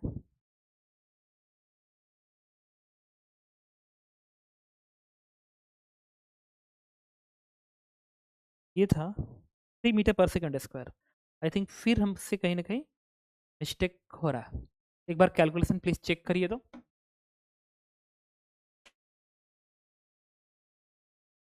ओके, तो कुछ नहीं, अच्छी बात थी कि मिस्टेक यहीं पे था। ठीक है, ये मेरी कैलकुलेशंस के सबसे बड़े मिस्टेक्स हैं। ये तो यहीं पे आ गया 3 मीटर पर सेकंड स्क्वायर, तो आप आई थिंक समझ गए होंगे। अरे आ गया 5 दूनी 10 2 से 2 कटा 3 बस, तो चलता है। तो इस तरीके से मैंने आपको आज का ये क्वेश्चन बताया जो कि बहुत ही प्यारा क्वेश्चन था, क्वेश्चन नंबर 3 इसका। इसके बाद ये है क्वेश्चन नंबर 4। क्वेश्चन नंबर 4 भी अपने आप में एकदम प्यारा क्वेश्चन है। ठीक है, तो ये देखिए क्या कह रहा है। ये कह रहा है the 40 kg block is moving in the right, 40 kg का ब्लॉक है, moving in right with speed 1.5 meter per second, 1.5 meter per second when it is acted upon by the force F1 and F2। ये F1 काम कर रहा है, F2 काम कर रहा है। These forces vary in the manner shown in the figure। forces ऐसी vary कर रहे हैं। Find the velocity of the block at t बराबर 12 second neglecting the friction and masses। ठीक है, एक काम करते हैं ना, सिर्फ इस ब्लॉक की वीडियो बनाते हैं। ये F1 ऐसे होगा, ये वाला भी F1 दिखेगा ऐसे, रस्सी सेम है F1 दिखेगा, रस्सी सेम है तो F1 दिखेगा। ये F2 है तो F2 ऐसे दिखेगा। दैट मीन्स इस ब्लॉक के बिड़ी पे 40 kg वाले पे जो फोर्स काम करेगा ना, इधर 1 2 3 4 4 F1 काम करेगा और इधर क्या काम करेगा, F2 काम करेगा 40 kg वाले पे। और अब हम क्या करेंगे कि एक काम है ना, फोर्स वर्सेस टाइम का ग्राफ है। पता है फोर्स वर्सेस टाइम का ग्राफ ना इम्पल्स से बड़ा अच्छा लिंक होता है, इम्पल्स से चेंज इन मोमेंटम वेलोसिटी आ जाएगी। तो आप देखिए इसका इम्पल्स क्या लिखेंगे, 4F1 minus F2 into D T. ये इम्पल्स बनेगा, लिमिट कहाँ से कहाँ तक चलेगा, 12 सेकेंड, 0 से 12 सेकेंड तक। तो 0 से 12 सेकेंड तक, तो 12 सेकेंड तक तो ये 6 ही सेकेंड तक है। 6 से 12 सेकेंड में तो कोई फोर्स ही काम नहीं कर रहा है, और 6 से 12 में कोई फोर्स नहीं काम कर रहा है। दैट मीन्स वेलोसिटी चेंज ही नहीं होगी, कोई फोर्स ही नहीं है। तो सिर्फ 12 सेकेंड पे हम इंटरेस्टेड है, 12 सेकेंड पे। 0 से 12 कर रहा है, सिर्फ 6 सेकेंड लिख लेते हैं, 6 second equals to change in momentum. Momentum final momentum mass कितना 40 kg into final velocity minus initial momentum 40 into initial velocity 1.5 है। समझ गए मैंने क्या लिखा, impulse equals to change in momentum, final momentum minus initial momentum. Initial क्या होगा, mass into velocity 1.5। अब ना इसको अलग अलग करते हैं, ये बनेगा 4 integration of F1 dt limit 0 से 6 minus integration of F2 dt limit 0 से 6 बराबर 40 भी माइनस 15 चौको 60 60 बनेगा ना, क्योंकि 0 कट करेगा 15 चौको 60। ठीक है, अब F1 dt का इंटीग्रेशन निकालते हैं। F1 dt, F1 कौन सा ये है ना, F1 का फोर्स ये है, F1 dt 6 सेकेंड तक, ये पूरा एरिया, क्योंकि ये इंटीग्रेशन कुछ और नहीं एरिया बता रहा है, एरिया। तो ये एरिया कितना आएगा, ये डॉटेड के अंदर जो एरिया आएगा, ये एक रेक्टेंगल है, ये 30 का है और ये 4 का है। ये बन गया 30/4, ये 30 और ये 4, ये बन गया। और ये जो है ये कितना है 10 है, ये रन देखो 10, तो ये 10 है और ये 2 है, तो 10/2। ये कितना आएगा 120 प्लस 20, 4 12 120 प्लस 20 इट इज 140। तो ये आ गया 140, तो 4:140 minus F2 dt। F2 dt, ये जो कर्व है ना F2, ये बोल्ड वाला साइन, उसके नीचे का टोटल एरिया, ये एरिया कितना आएगा 10 × 2, तो 10:2 लिखेंगे, प्लस ये एरिया क्या लिखेंगे, ये है 20 इंटू ये लेंथ क्या है 2, ये लिखेंगे, प्लस ये वाला एरिया क्या होगा, ये 40 है ना, 40, ये बनेगा 40, और ये पूरी दूरी कितनी है, सर ये पूरी 40 है, ये कितनी है 2, 2 से गुणा कर दीजिए, ये पूरी वैल्यू हो जाएगी आपकी 20 प्लस 40, ये है 80, तो 120, 140, ये भी 140, अच्छा वो पता है कैसे हो गया, क्योंकि ये अचानक इधर बढ़ गया और ये इधर कम हो गया, तो इधर इधर से बढ़ने वाला पार्ट घटने वाले पार्ट के साथ कंपनसेट होके बराबर कर दिया, 140 आ गया, ठीक है 140 बन गया, बराबर 40 भी माइनस 60, ये काम करिए, ये कितना आएगा 3:140, और इसको इधर भेज दीजिए, ये बन जाएगा 60 बराबर 40 भी, तो यहाँ से भी की वैल्यू कितनी आएगी, ये मैं कैलकुलेट कर लेता हूँ, ये आपका आएगा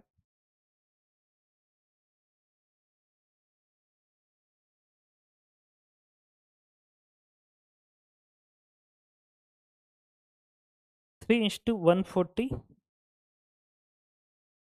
प्लस 60 डिवाइडेड बाई 40, ये आ गया 12, तो इसका आंसर है 12 metre per second. I think ये आपको आ गया होगा समझ में, मैं भी एक बार आंसर मैच कर लो क्योंकि मिस्टेक नहीं होना चाहिए। यस 12 मीटर पर सेकेंड का वेलोसिटी है। इसके बाद आते हैं हम इसके नेक्स्ट क्वेश्चन पे, आज का this is the question number 5।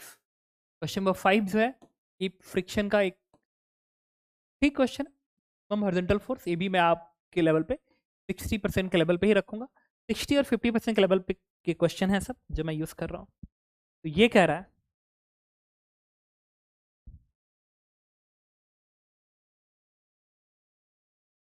in the situation shown in the figure, for what value of minimum horizontal force F sliding between the middle and lower block will start? 2 kg.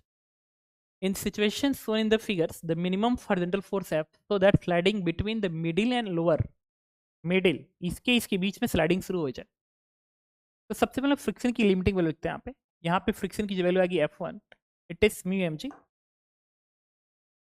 Mu 0.1 है, 2 into जी, ये आएगा 2 के बराबर। यहाँ का friction कितना आएगा F2, mu कितना है 0.6, 2 2 4 इंटू 6 24। यहाँ पे फ्रिक्शन की वैल्यू लिखते हैं, लिमिटिंग F3 कितना आएगा, म्यू 0.2 है, टोटल वेट 4 2 6 2 8 दूनी 16, ये आ गया। पहला काम ये होता है, कह रहा है कि हमें स्लिपिंग किसके बीच में चाहिए, middle and lower block, middle इसके बीच में स्लिपिंग हो जाए, इसके बीच में स्लिपिंग अगर हो जाए तो बताइए एफ की मीन वैल्यू कितनी होनी चाहिए। तो जब आप इस एफ को बढ़ाएंगे ना तो प्रॉब्लम ये आती है कि पहली स्लिपिंग कहाँ शुरू हुई, ये देखना पड़ेगा, क्योंकि 3 कॉन्टैक्ट 1 2 3, तो इसमें तो 3C2, 3 में से 2 सेलेक्ट कर रहा है ना, कितने बनेंगे 3 में से 2 अगर कॉन्टैक्ट सेलेक्ट करना है, 2 क्या 3, ये 1 2 3 केसेस बहुत सारे बनेंगे इसमें, भाई 2 कॉन्टैक्ट तो 4 केस बन रहा है, तो 3 कॉन्टैक्ट पे तो और बढ़ेंगे, सारे केसेस चेक करने पड़ सकते हैं। तो कोई बात नहीं, हम एक एक करके सोचते हैं। पहला, जब इस एफ को ग्रेजुअली बढ़ाते हैं ना, ग्रेजुअली बढ़ाएंगे, समझते हैं क्या होगा। अगर इस एफ को आप ग्रेजुअली इंक्रीज कर रहे हैं तो अचानक से दोनों ब्लॉक इस सिस्टम भागेगा नहीं, पहले तो रेस्ट में ही रहेगा, तो जब ये रेस्ट पे रहेगा, पूरा पूरा सिस्टम रेस्ट पे रहेगा, तो समझने की कोशिश करते हैं। अभी मैं केस 1 की तरफ बढ़ रहा हूँ आगे की ओर, केस 1 जिसमें सारे के सारे रेस्ट पे रहेंगे, A1 A2 एंड A3 सारे के सारे रेस्ट पे रहेंगे, मान के चलो। ये बताने की कोशिश क्या कर रहा है, फिर देखा जाएगा आंसर पे क्या होगा। ये कह रहा है कि 2 kg वाला रेस्ट पे है, अगर 2 kg रेस्ट पे है, 2 kg पे तो कोई फोर्स ही नहीं काम कर रहा है, दैट मीन्स यहाँ का फ्रिक्शन 0 होना चाहिए। तो और अगर इस नीचे वाले 2 kg की विडी बनाऊं, नीचे वाले 2 kg की, इसकी ये 1 2 एंड 3, तो मैं ये 1 वाला ब्लॉक था, ये दूसरा ब्लॉक की विडी बना रहा हूँ। दूसरे ब्लॉक की विडी में एफ आगे दिखाऊंगा, ऊपर फ्रिक्शन नहीं है क्योंकि ये 0, तो यहाँ भी 0 आएगा, तो नीचे का फ्रिक्शन आएगा क्योंकि रेस्ट पे रहना है, दैट मीन्स ये फ्रिक्शन इसी एफ के बराबर होगा इस केस में। अब हम बनाएंगे थर्ड ब्लॉक की विडी। जब थर्ड की विडी बनाएंगे, तो जब इस वाले ब्लॉक 2 वाले ब्लॉक के नीचे से फ्रिक्शन पीछे को काम कर रहा है, तो 4 किसी ब्लॉक पे फ्रिक्शन आगे को काम करेगा ऐसे, और ये एफ के बराबर काम करेगा। लेकिन 3 ये थर्ड ब्लॉक भी रेस्ट पे है, रेस्ट पे, दैट मीन्स यहाँ भी फ्रिक्शन एफ इसी एफ के बराबर होना चाहिए ताकि ये रेस्ट पर रहे। इसका मतलब क्या हुआ कि जब ये तीनों ब्लॉक रेस्ट पे हैं, तो ऊपर फ्रिक्शन 0 है और नीचे यहाँ का फ्रिक्शन एफ के बराबर है और यहाँ का फ्रिक्शन भी एफ के बराबर है, एफ के बराबर। दैट मीन्स अगर ये तीनों नहीं भाग रहे हैं और जब इस एफ को आप बढ़ा रहे हो, ठीक है, और अभी सिस्टम नहीं भागना चाहता है और एफ को बढ़ा रहे हो, तो ये यहाँ फ्रिक्शन 0 ही रहेगा रिक्वायर रेस्ट पे रखने के लिए, यहाँ का फ्रिक्शन इसी बराबर, यहाँ का इसी बराबर। तो ये जब एफ बढ़ाना शुरू करोगे, तो सबसे पहले कहाँ का फ्रिक्शन आपने लिमिटिंग को टच करेगा, ऊपर का तो कभी नहीं करेगा क्योंकि वो 0 पे चल रहा है अभी लगातार। इस एफ को बढ़ाने पे 0 ही है क्योंकि सिस्टम रेस्ट पे है, तो इसका बढ़ रहा है, इसका बढ़ रहा है, तो पहले 16 आएगा ना कि 24 आएगा, पहले 16 आएगा। तो जैसे ही ये वाला एफ इस 16 को अटेंड करेगा, उसके बाद इस एफ को हल्का से ही बढ़ा दिए, तो ये तीनों ही ब्लॉक एक साथ साथ भागेंगे, ये कंडीशन। इसका मतलब कि ये इस 2 के इस सेकेंड ब्लॉक और थर्ड ब्लॉक के बीच में स्लीपिंग पहले नहीं शुरू होगी, सबसे पहली स्लीपिंग शुरू होगी नीचे, और तीनों ब्लॉक एक साथ जाएंगे। उसके बाद जब इस एफ को और बढ़ाना शुरू करेंगे, तो हो सकता है कि इन दोनों में से किसी एक जगह पहली बार स्लिपिंग हो, तो पहली स्लिपिंग यहां हुई, तो इन दोनों में से अब इस एफ को बढ़ाना शुरू करेंगे ना 24 से 60 से ज्यादा, जब इस एफ को 60 से ज्यादा करना शुरू कर देंगे, तो किसी सर्टेन वैल्यू को जैसे टच करेगा, तो इन दोनों में से कोई एक कॉन्टेक्ट पहले टूटेगा। तो कौन कॉन्टेक्ट पहले टूटेगा, ये क्वेश्चन बन गया। इन दोनों में से पहले कौन कॉन्टेक्ट टूटेगा, ये क्वेश्चन बन गया। इन दोनों में से वो कॉन्टेक्ट पहले टूटेगा जिसके लिए इस सिस्टम को साथ चलाने के लिए रिक्वायर्ड फ्रिक्शन अपने लिमिटिंग से कम है, वो पहले टूटेगा। अब पता नहीं क्यों ऐसा लग रहा है ना कि ये 2 का है और ये 24 का है, तो यहाँ पे फ्रिक्शन को पाना बड़ा मुश्किल है, तो हम लोग सेकेंड स्लाइडिंग यही मान लेंगे, अब वेरीफाई कर लिया जाएगा। अब फिर थर्ड स्लाइडिंग हम लोग यहाँ मानेंगे, ठीक है, ये वेरीफाई करके देखा जाएगा। तो चलिए, तो केस 1, तो इसमें ना एक चीज अगर मैं चाहता ना तो मैं बोल सकता हूँ कि अगर एफ की वैल्यू 16 से कम है या इक्वल है, तो तीनों ही ब्लॉक का एक्सेलरेशन बेसिकली 0 होगा, और एफ अगर 16 से ज़्यादा है तो पहली स्लाइडिंग तो बॉटम पे शुरू हो गई, दूसरी स्लाइडिंग कहाँ होगी एक बार देखना पड़ेगा, एक बार वेरीफाई कर लेते हैं कि सेकेंड स्लाइडिंग में मान के चल रहा हूँ कि यहाँ पे होगी, तो सेकेंड स्लाइडिंग अगर यहाँ पे होगी तो यहाँ का फ्रिक्शन अपने लिमिटिंग से कम होना चाहिए, ठीक है, चेक करते हैं। तो मुझे बताइए, और स्लिपिंग यहाँ करवाना भी तो है,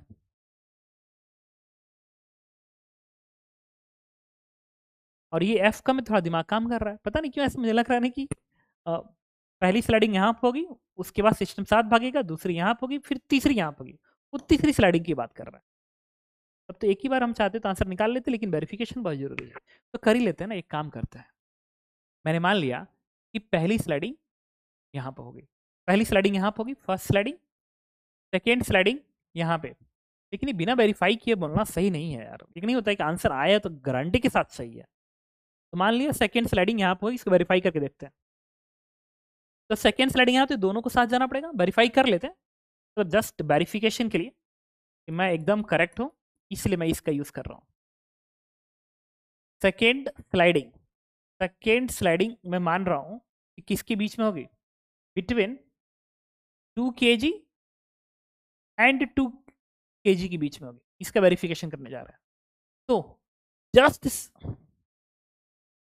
सेकेंड स्लाइडिंग, तो जस्ट स्लीपिंग के टाइम पे, यहाँ पे जस्ट स्लीपिंग के टाइम पे तीनों का एक्सेलरेशन कायदे से बराबर होना चाहिए। तो पहली स्लाइडिंग यहाँ हो चुकी है, पूरा सिस्टम साथ जा रहा है, पूरा सिस्टम साथ जा रहा है, और जैसे ही सेकेंड स्लाइडिंग होगी उस समय पे यहाँ पे तीनों का एक्सेलरेशन लगभग बराबर होगा, और यहाँ का तभी हुआ नहीं है, क्योंकि सिर्फ सेकंड स्लाइडिंग तक चल रहे हैं आप। तो 2 kg की अगर एफबीडी बनाते हैं, 2 kg की एफबीडी, ठीक है, तो यहाँ पे फ्रिक्शन आप लिमिटिंग पे काम दिखाएंगे, लिमिटिंग पे, क्योंकि जस्ट स्लाइडिंग की बात कर रहे हैं, तो लिमिटिंग पे ही काम करेगा फ्रिक्शन। और चूंकि सिस्टम आगे जा रहा है तो एक्सेलरेशन आगे की ओर होगा, तो इसका एक्सेलरेशन क्या आएगा, दैट इज 1 मीटर/सेकेंड स्क्वायर। ठीक है, तो एक अच्छा ही क्वेश्चन इसको कहेंगे, ध्यान रखना। सी ब्लॉक प्रॉब्लम, सही प्रॉब्लम है एक तरफ से देखिए तो। ठीक है, अब ये 2 kg और 4 kg साथ जा रहे थे ना, 2 kg और 4 kg साथ जा रहे थे, तो एक काम करते हैं, सिर्फ 4 kg की एबडी बनाते हैं, अभी बात समझ में आएगी। अगर मैं नीचे वाले 4 kg की एबडी बना लूँ, इसको इसको तो यहाँ का फ्रिक्शन ही भगा रहा है, और ये भी सिस्टम आगे जा रहा है, तो फ्रिक्शन नीचे पीछे काम करेगा 16 का, ऐसे 16 का, और यहाँ पे फ्रिक्शन देखिए, क्योंकि ये ब्लॉक आगे भाग रहा है और यहाँ पे फ्रिक्शन पीछे है, तो इस ब्लॉक पे यहाँ पे फ्रिक्शन आगे होना चाहिए, और वो स्टैटिक फ्रिक्शन होगा, क्योंकि हम जस्ट वेरिफिकेशन कर रहे हैं सेकेंड स्लाइडिंग के लिए। F-16 बराबर मास इंटू एक्सेलरेशन कितना है 1, इससे F क्या आ गया 20, और 20 24 से देखिए कम है, दैट मीन्स 100% गारंटेड सही हो। इसका मतलब ये हो गया कि पहली स्लाइडिंग, और बाद में इसकी एक तगड़ी एनालिसिस कर ली जाएगी, पहली स्लाइडिंग यहाँ पे होगी, सेकेंड स्लाइडिंग यहाँ पे होगी, और थर्ड स्लाइडिंग यहाँ, बस क्वेश्चन कुछ रखा ही नहीं। पूछा था between middle and lower, middle and lower, तो थर्ड स्लाइडिंग का केस है, तो फर्स्ट स्लाइडिंग यहाँ पे, सेकेंड स्लाइडिंग यहाँ पे, एंड थर्ड स्लाइडिंग यहाँ पे, 100% श्योर हो, चलिए बनाते हैं। तो थर्ड स्लाइडिंग के जस्ट पहले क्या हो रहा होगा, थर्ड स्लाइडिंग के जस्ट पहले ये दोनों ब्लॉक साथ जा रहे होंगे, क्योंकि ऊपर का स्लाइडिंग हो चुकी है, ये दोनों ब्लॉक साथ जा रहे होंगे, और ये तेज भाग रहे होंगे, क्योंकि फोर्स आप बढ़ाते जा रहे हो, तो ये थोड़ा धीरे भागेगा। तो सेकेंड स्लाइडिंग के जस्ट पहले, सेकंड तरफ थर्ड अंडरलाइन, थर्ड स्लाइडिंग के जस्ट पहले ये दोनों ब्लॉक साथ जा रहे होंगे, तो 2 kg और 4 kg साथ जा रहे होंगे, तो मैंने 2 kg एंड 4 kg को एक साथ कर दिया, एक साथ कर दिया, और फोर्स लगा दिया इस पे F। बॉटम पे फ्रिक्शन मैंने पीछे को दिखा दिया, कितने का 16 का, ये आ गया 16, ये F, ये 16, 4 एंड 2, और यहाँ पे भी फ्रिक्शन पीछे आएगा, कितने का, ये फ्रिक्शन है 2 न्यूटन का, क्योंकि यहाँ पे स्लिपिंग हो रही है, सेकेंड स्लिपिंग, तो 2 का फ्रिक्शन आएगा नीचे को, ये 2 का फ्रिक्शन नीचे को आएगा। तो 2 kg 4 kg का सिस्टम बनाया, यहाँ का फ्रिक्शन पीछे, यहाँ का फ्रिक्शन इधर, F आ गया। अरे उससे और ना मैं कैसे लिख रहा हूँ अब, मतलब जस्ट थर्ड स्लाइडिंग की बात हो रही है, थर्ड स्लाइडिंग पे, तो यहाँ पे क्या लिखेंगे, F-16 और 2 18 बराबर total mass 4 2 6 into acceleration A1 कर दिया। अब 4 kg की एबीडी बनाएंगे, तो 4 kg की एबीडी पे ये 16 दिखाएंगे आप, और थर्ड स्लाइडिंग यहाँ पे, थर्ड स्लाइडिंग के जस्ट पहले यहाँ का फ्रिक्शन अपने लिमिटिंग पे काम करेगा, और वो किसके बराबर होना चाहिए, दैट इज 24, क्योंकि ए भी तो आगे भाग रहा है, तो ये तो F इस 2 को खींच रहा है, तो इस 4 को कौन खींच रहा है, इसके बीच का फ्रिक्शन, जो कि अपने मैक्सिमम पे काम कर रहा है, जो कि 24 के बराबर है। आप यहाँ लिखेंगे F बराबर है में, ये बनेगा 24 माइनस 6 बराबर 4:A1, क्योंकि मिनिमम F के केस में, थर्ड स्लाइडिंग केस में, मिनिमम केस में दोनों का एक्सेलरेशन सेम है। तो अब यहाँ से A1 निकाल लीजिए, A1 आएगा आपका 14 में से 6 गया 18, 8 5 13 14, 18/4 दैट इज 9/, अब इसको उठा के यहाँ रखेंगे, दिस इज F-18 बराबर 6 इंटू 9/2, F की वैल्यू आ जाएगी आपकी 18 प्लस 2 3 6 29 27, F की वैल्यू हो गई 7 7 14 1 15 2 1 3 1 4 45 न्यूटन, ये इसका आंसर है। तो अगर आप मिनिमम फोर्स 45 न्यूटन लगाते हैं, तो हमारा 2 kg और 4 kg के बीच में स्लाइडिंग शुरू हो जाएगी, और इसका भी आंसर मैं एक बार वेरीफाई कर ही लूँ आपसे।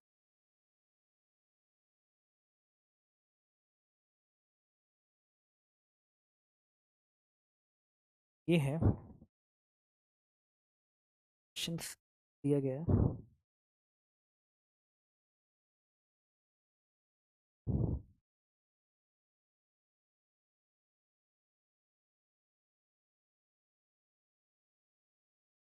ओके, तो देखिए इसमें 24 माइनस 16 ये हो जाएगा 8/4, तो ये हो जाएगा 2, तो ये हो गया 2, तो दैट मीन्स यहाँ पर जाएगा 2, तो 12 18, that is 30 and this is your answer. ये इस क्वेश्चन का आंसर है। तो आपने देखा कि एक अच्छा क्वेश्चन था, हालांकि इसकी एक अच्छी और एनालिसिस करनी बाकी थी। ये थी कि ये तो मैंने बस आंसर निकाला वेरीफाई करके, ये आंसर सही होगा, सही होगा, भाई भी सही। मैं थोड़ा रेंज डिटरमाइन करना चाहता हूँ कि किस रेंज में ये चीज़ होनी चाहिए। अभी आपने क्या दिखाया था? अभी आपने दिखाया था कि अगर एफ की वैल्यू 16 से कम है तो ऐसा होगा, और एफ की वैल्यू 30 से कम है तो तीनों जगह स्लिपिंग हो चुकी होगी, तीनों जगह ज़्यादा है तो 30 ज़्यादा है तो ये तो थर्ड स्लाइडिंग चल रहा, तो दूसरी स्लाइडिंग किस फोर्स पे हुआ होगा, तो मैं ये निकालना चाहता हूँ। दूसरी स्लाइडिंग किस फोर्स, तो दूसरी स्लाइडिंग का जो कंडीशन था वो सेकेंड स्लाइडिंग 2 kg 2 kg के बीच में, तो 2 kg और 2 kg सेकेंड स्लाइडिंग, तो आपने 2 kg पे फोर्स निकाल के 2 लिख के एसएफ नंबर लिख दिया, और 4 kg की आपने बीडी बनाई और कम आ गई। ठीक है, तो ये सही वेरीफाई आपने हो गया था यहाँ पे। तो इस एफ को निकालना था, 2 kg और 4 kg के बीच में तो कोई स्लिपिंग नहीं है, तो इनको एक सिस्टम मान लेते हैं। ये 2 kg एंड 4 kg, इसको एफ दिखा देते हैं, और इसके बीच का फ्रिक्शन इंटर्न तरह से गायब हो गया, और यहाँ पे फ्रिक्शन आगे था कितने का, 2 न्यूटन का, तो इस पे 2 न्यूटन पीछे, इस पे आप 2 न्यूटन पीछे दिखाएंगे। अगर ऊपर वाले 2 kg पे 2 न्यूटन आगे, तो इस 2 kg पे 2 न्यूटन पीछे दिखाएंगे, और ये है 2 kg, ये है 4 kg। और बॉटम का जो फ्रिक्शन है वो तो 16 होगा, क्योंकि ऑलरेडी स्लिपिंग हो रही है, पहली स्लिपिंग हुई थी। ये जो एफ मीन आएगा यहाँ पे, वो आएगा F-2 -16 बराबर 2 4 6 इंस टू एक्सलरेशन कॉमन 1। यहाँ से एफ की वैल्यू कितनी आ गई आपकी, ये आ गई 6 16 6 22 2 24, ये 24 आ गई। इसका मतलब कि जब ये F-24 टेंड करेगा ना, उसके जस्ट पहले ये दोनों साथ जा रहे होंगे, और 24 के जस्ट बाद यहाँ पे स्लिपिंग हो जाएगी। तो आप यहाँ पे क्या कंडीशन लगा सकते हैं, एफ की वैल्यू अगर 16 से कम है, 1 सेकेंड, एफ की वैल्यू अगर 16 से कम है एंड 0 के बीच में, 0 के बीच में है, तो 3 ब्लॉक थे ना, तो तीनों ब्लॉक का एक्सेलरेशन A1 बराबर A2 बराबर A3, ये 0 होना चाहिए। और इसमें A1 A2 A3 का मैं बता दूं, इस तरीके से दिखाता हूँ, यहाँ पे दिखा भी देता हूँ ऐसे। इसका A1 है, इसका A2 है एंड इसका A3 है, और ये ब्लॉक A है मान लिया, ये B है, ये C मान लिया। अब क्या होगा, अगर इस F की वैल्यू 24 से कम है एंड 16 से ज़्यादा हो गया, तो क्या होगा, तो यहाँ पे स्लिपिंग शुरू हो जाएगी, यहाँ पे स्लिपिंग शुरू होगी, तो ये दोनों साथ जाएंगे, दैट मीन्स A2 और A3 इक्वल होगा, और यहाँ पे स्लिपिंग हो चुकी है, और साथ में वो A1 से ज़्यादा भी होगा, क्योंकि आपने फोर्स इस पे लगाया है ना, तो तेजी से भाग रहे हैं और धीरे धीरे भाग रहा होगा, वो मैक्सिमम 1 तक अटेंड करेगा, ये आएगा। ठीक है, और इस केस में जो A1 की वैल्यू होगी दैट इज 1 मीटर/सेकंड स्क्वायर, ये होल्ड करेगी। अब कोई पूछे कि बताइए इस A2 A3 की वैल्यू कितनी होगी, तो A2 और A3 की जो वैल्यू हो, B और C को सिस्टम मान के बन जाता, सिस्टम मान के एक्सेलरेशन निकाल सकते हैं। वो कैसे आएगा, ये वाला F काम कर रहा है, F माइनस यहाँ का फ्रिक्शन क्या है 16, इधर दिखाएंगे, और यहाँ का फ्रिक्शन क्या था 1, पीछे दिखाएंगे, बराबर दोनों का मास 4 2 6 इंटू A2, यहाँ से जो A2 आएगा इस पार्ट में जाएगा।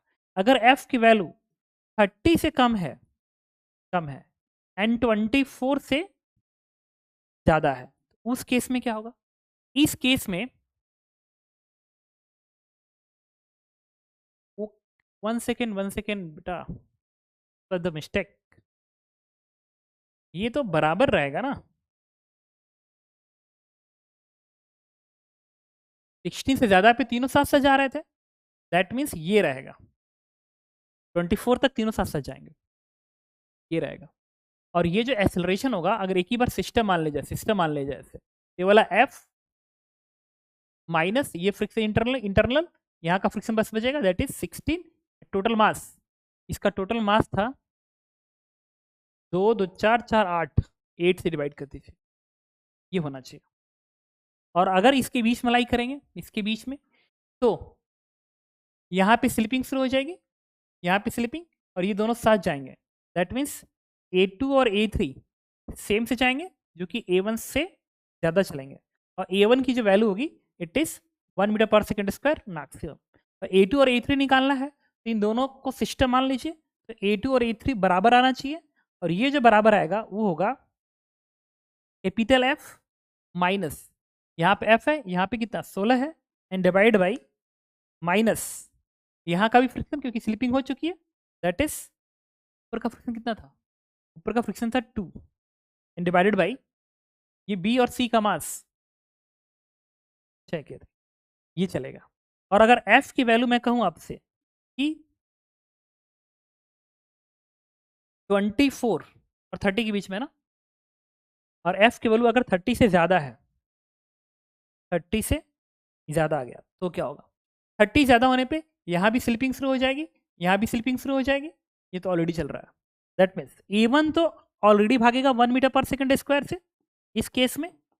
दूसरा ये जो A3 है ये यहाँ पे स्लिपिंग हो चुकी होगी, तो ये भाग रहा होगा मैक्सिमम अपना 2 मीटर पर सेकेंड स्क्वायर से जो कि आया हुआ है, और जो हमारा कौन सा है ये वाला ब्लॉक, इस पे F आगे की ओर काम कर रहा था, तो सबसे तेज एक्सेलरेशन होगा उसका F माइनस यहाँ का फ्रिक्शन 2, और यहाँ का जो फ्रिक्शन है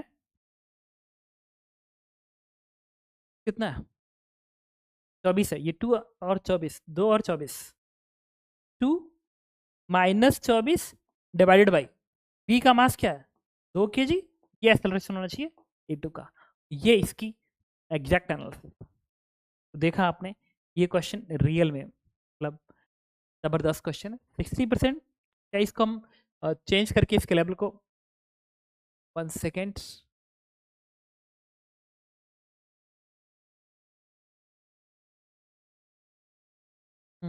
तो ये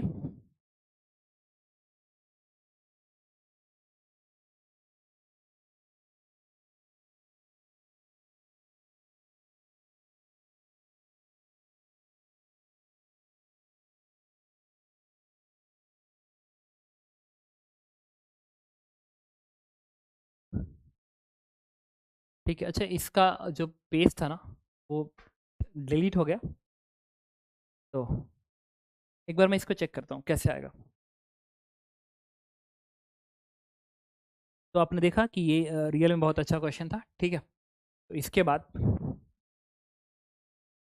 हम लोग इस क्वेश्चन पे आते हैं, और ये क्वेश्चन कह रहा है देखिए,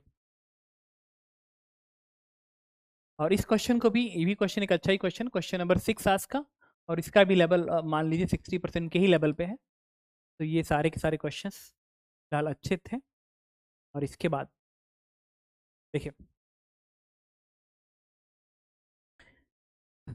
ठीक है, देखते हैं। देखो एक होती है क्वालिटी, एक होती है क्वांटिटी। क्वांटिटी बहुत ज़्यादा करने से फ़ायदा नहीं है, क्वालिटी बहुत ज़रूरी होती है।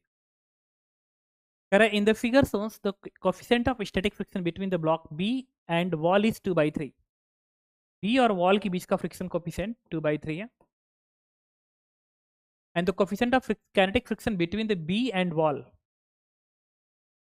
तो ये स्टैटिक फ्रिक्शन है, और काइनेटिक फ्रिक्शन है 1/3।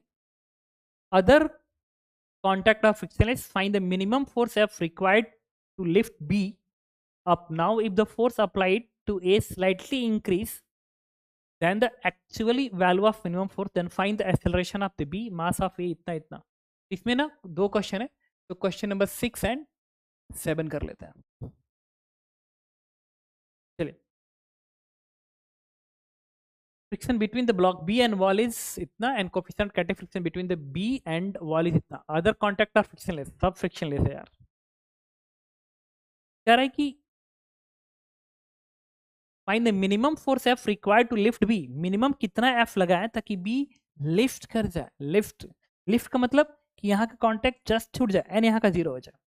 एक काम करते हैं, तो मिनिमम एफ के केस में दोनों का एक्सेलरेशन जस्ट जीरो होगा, जस्ट जीरो होगा क्योंकि जस्ट लिफ्ट करवा रहा है, जस्ट जीरो होगा, ठीक है। तो ब्लॉक ए की बड़ी बनाते हैं, ब्लॉक ए की बड़ी बनाएंगे ऐसे, ये वाला फोर्स आप ऐसे दिखाएंगे, और ये वॉल अगर इस पे ऐसे लगेगा तो ये ऐसे लगेगा, ये दिखाएंगे N1। और ये वाला angle theta, tan theta, this angle is theta, उन्होंने थीटा दे रखा tan theta 3/4, that mean 37 degree, theta is 37 degree. इसका मतलब नॉर्मल वर्टिकल से वही एंगल बनाएगा जो इसका इंक्लाइन हॉरिजॉन्टल से, तो ये एंगल होना चाहिए 37 डिग्री। अब हॉरिजॉन्टल फोर्स बैलेंस कर दीजिए, ये बनेगा एफ माइनस एन वन का ये वाला component sine 37, N one sine 37 degree is equal to 0। इससे एफ की वैल्यू आ जाएगी 3/5 एन वन। अब ब्लॉक बी की एफडी बनाएंगे। जब आप ब्लॉक बी की एफडी बनाएंगे ऐसे तरीके से, तो ये वाला एन वन अगर इस सरफेस से नीचे दिखा रहा है तो इसके सरफेस से ऊपर दिखाएंगे ऐसे, एन वन का आप ऊपर दिखाएंगे। एन वन वर्टिकल से वही एंगल बनाएगा, एन वन जो है वर्टिकल से एंगल बनाएगा जो ये इंक्लाइन, ये 37 डिग्री है तो ये भी एंगल क्या होगा 37 डिग्री होगा। दूसरा, इसका वेट कितना है A and B, mass of A is 2m and mass of B is, इसका एम जी नीचे को काम करेगा। तो इस सरफेस से तो एन ऐसे दिखा दिया, एम जी ऐसे दिखा दिया, बट इस सरफेस से एक फ्रिक्शन फोर्स आएगा ऊपर की ओर, यहाँ से एन ऐसे, एम जी ऐसे, यहाँ से फ्रिक्शन ऊपर की ओर। और जस्ट स्लिपिंग के टाइम पे, स्टैटिक फ्रिक्शन काम करेगा बिफोर, क्योंकि मिनिमम एफ निकाल रहा है स्लिपिंग करने के लिए, तो होगा mu S into N. Mu S कितना है 2/3 इंस टू इस सरफेस से आने वाला n2। ये मैंने इस ब्लॉक की एफबीडी बना के दिखा दी। n2 इधर दिखाई, n2 इधर, तो फ्रिक्शन ऐसे दिखेगा, ये वाला ऐसे, एम ऐसे। और जस्ट इक्विलिब्रियम पे तो वाई में फोर्स बैलेंस कर देंगे, तो वाई में फोर्स बैलेंस करते हैं, तो ये n1 का इधर कंपोनेंट बनेगा n1 cos 37 degree, n1 cos 37, और ये वाला भी फोर्स ऊपर को है 2/3 n2, और mg नीचे को है, ये रहने दीजिए। हॉरिजॉन्टल फोर्स बैलेंस करा देते हैं, ये बनेगा n2 इधर है, और n1 के वाला कंपोनेंट एंगल का सामने का sign n1 sine 37, n1 sine 37। तो एक काम करते हैं हम लोग, हमें f निकालना है ना, f निकालना है तो मुझे n1 चाहिए, तो n2 उठा के यहाँ पर रख दीजिए, तो बनेगा n1 cos 37 is 4/5 plus 2/3 n2, n1 sine 37, n1 sine 37 क्या है 3/5 बराबर mg।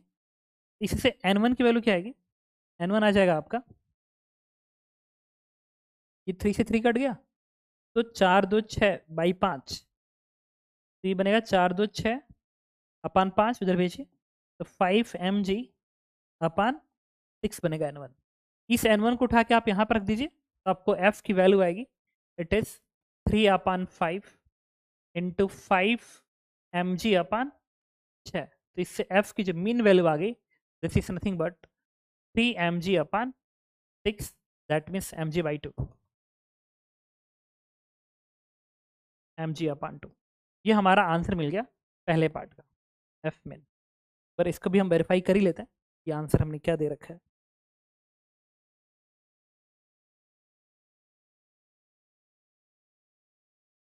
ये नहीं है, बताता हूँ।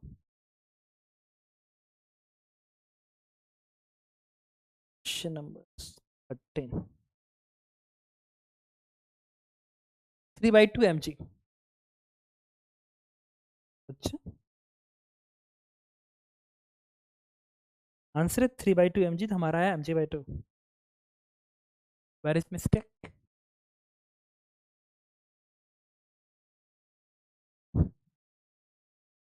तो इसकी बीडी बनाया मैंने, तो एफ इधर, यहाँ का एन इधर, n1 इधर, और थीटा 37 डिग्री है, 37, तो इंक्लाइन का हॉरिजॉन्टल से और नॉर्मल का वर्टिकल 37, तो n1 का साइन 37 एफ को बैलेंस करेगा, n1 का साइन 37 एफ को बैलेंस करेगा, और तो कोई फोर्स इंट्रोडक्शन आएगा नहीं, तो एफ आएगा n1 3/5। ओके, अब हम बनाएंगे उस ब्लॉक के बीडी। इस ब्लॉक के बीडी में n2 आप ऐसे दिखाएंगे, इसका mg नीचे को दिखाएंगे, और इस सरफेस से n1 आएगा ऐसे, और यहाँ का फ्रिक्शन ऊपर दिखेगा, ऊपर दिखेगा कितना mu S into N to a, और कोई फोर्स इसके ऊपर नहीं। यहाँ का फ्रिक्शन एन हो गया, यहाँ का एन हो गया, यहाँ पे कोई फ्रिक्शन नहीं है, एम जी बैलेंस, कोई कैलकुलेशन मिस्टेक शायद तो हुआ है। तो horizontal force balance N one का, n1 का cos 37 प्लस 2/3 n2 बराबर mg होल्ड करेगा। हॉरिजॉन्टल फोर्स बैलेंस करते हैं, तो n2 बराबर n1 का साइन 37, तो ये आ गया क्या N1 4/5, 2/3, N2 0 पे, N1 3/5, 3 से 3 कटेगा, 4 2 6, 6/5, 6/5, 5mg/6।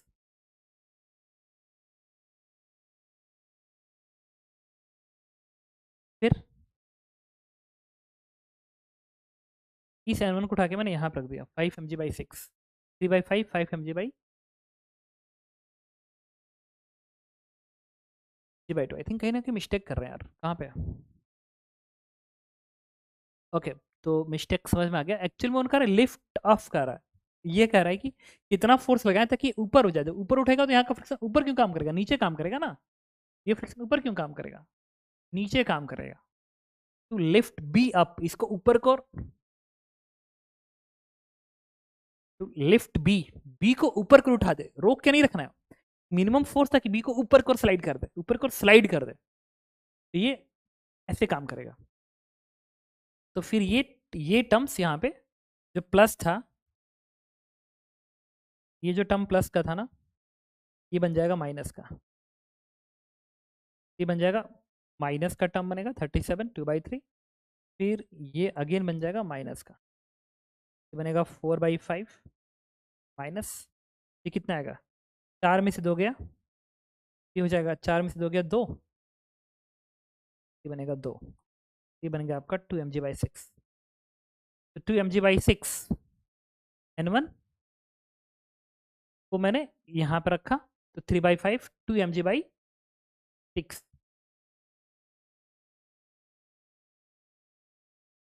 ये 2mg कितना बनेगा, 1 सेकेंड, यहाँ से N1 कितना आएगा, यहाँ से N1 आएगा देखो 5mg/2, 5mg/2, तो 3/5 5mg/2, तो 5 से 5 कटेगा, 3mg/2, और ये आपका, आई थिंक आप समझ गए होंगे। ठीक है, इसके बाद हम आते हैं इसका अगला पार्ट, क्वेश्चन नंबर 7 पे। कह रहा है कि ये ऊपर की ओर एक्सेलरेशन क्या होगा अगर स्लाइटली इंक्रीज कर दें, तो फोर्स तो यही रहेगा, बट यहाँ पे स्लिपिंग के टाइम पे काइनेटिक फ्रिक्शन आ जाएगा, और काइनेटिक फ्रिक्शन रोल प्ले कर जाएगा। तो काइनेटिक फ्रिक्शन स्टैटिक से कम होता है लिमिटिंग वैल्यू से, तो ये ऊपर को एक्सेलरेट करेगा और इधर एक्सेलरेट करेगा, तो एफबीडी तो वही बनेगी। ठीक है, तो आप ऐसे ही दिखाएंगे, ए को इस तरीके से दिखाएंगे, ऐसे ये वाला जो फोर्स दिखाएंगे आप, कैपिटल एफ वो है 3/2 mg, कैपिटल एफ है 3/2 mg, और ये वाला एंगल है 37 डिग्री, और ये वाला एन आप ऐसे दिखाएंगे, इस एन को ऐसे दिखाइए, तो एन का वर्टिकल सिंगल क्या आएगा, 37 डिग्री। अब इसका एक्सेलरेशन मैंने A1 दिखा दिया। उन्होंने किसका पूछा है, minimum force find the acceleration of B, B का एक्सेलरेशन पूछ रहा है, ठीक है कोई बात नहीं। तो इसकी एबीडी बन गई, तो इधर फोर्स इक्वेशन लिखेंगे इधर, तो 3/2 mg माइनस, ये वर्टिकल है ना, तो ये वाला फोर्स क्या आएगा, एन का साइन 37 डिग्री आएगा, बराबर इसका मास है 2m, 2m है, तो आप लिखेंगे 2m into A1, equation number 1।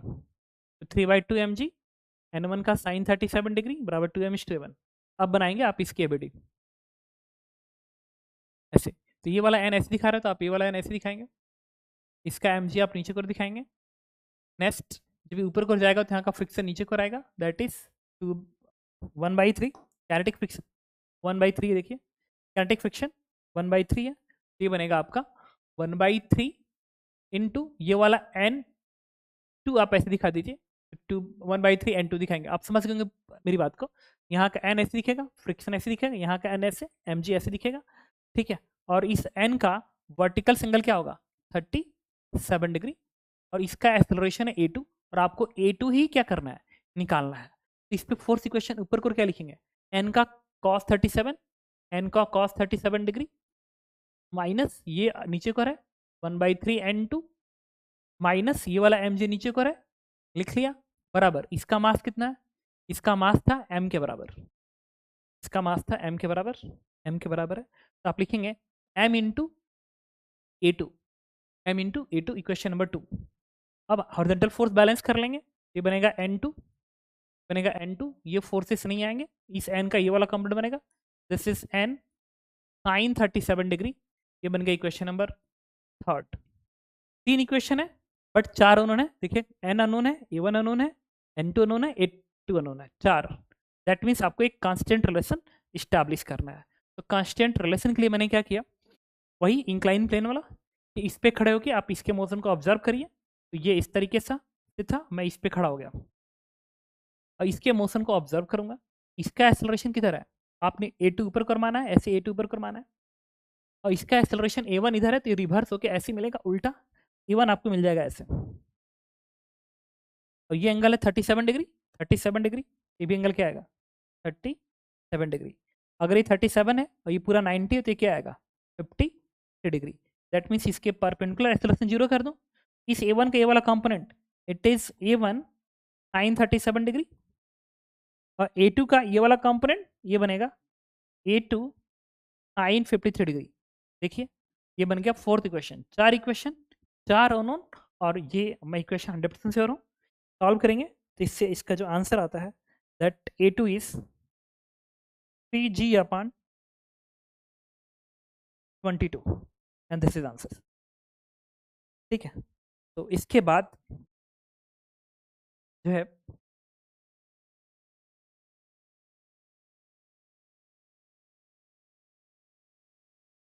बाकी क्वेश्चन नंबर के टर्म्स में आएंगे। आज का मैं होमवर्क रोकता हूँ। ठीक है, ये 7 क्वेश्चन तक ही है होमवर्क। कल के लेक्चर्स के अंदर सारे क्वेश्चंस पीडीएफ फॉर्म में आएगा, उसका आप अलग से सॉल्व करिएगा। वो थोड़ा क्वेश्चन रिलेटिवली थोड़ा सा लो होगा बट एनालिटिकल वो भी अच्छा ही होगा और उसमें क्वेश्चन ज़्यादा से ज़्यादा आएंगे। Okay, thank you.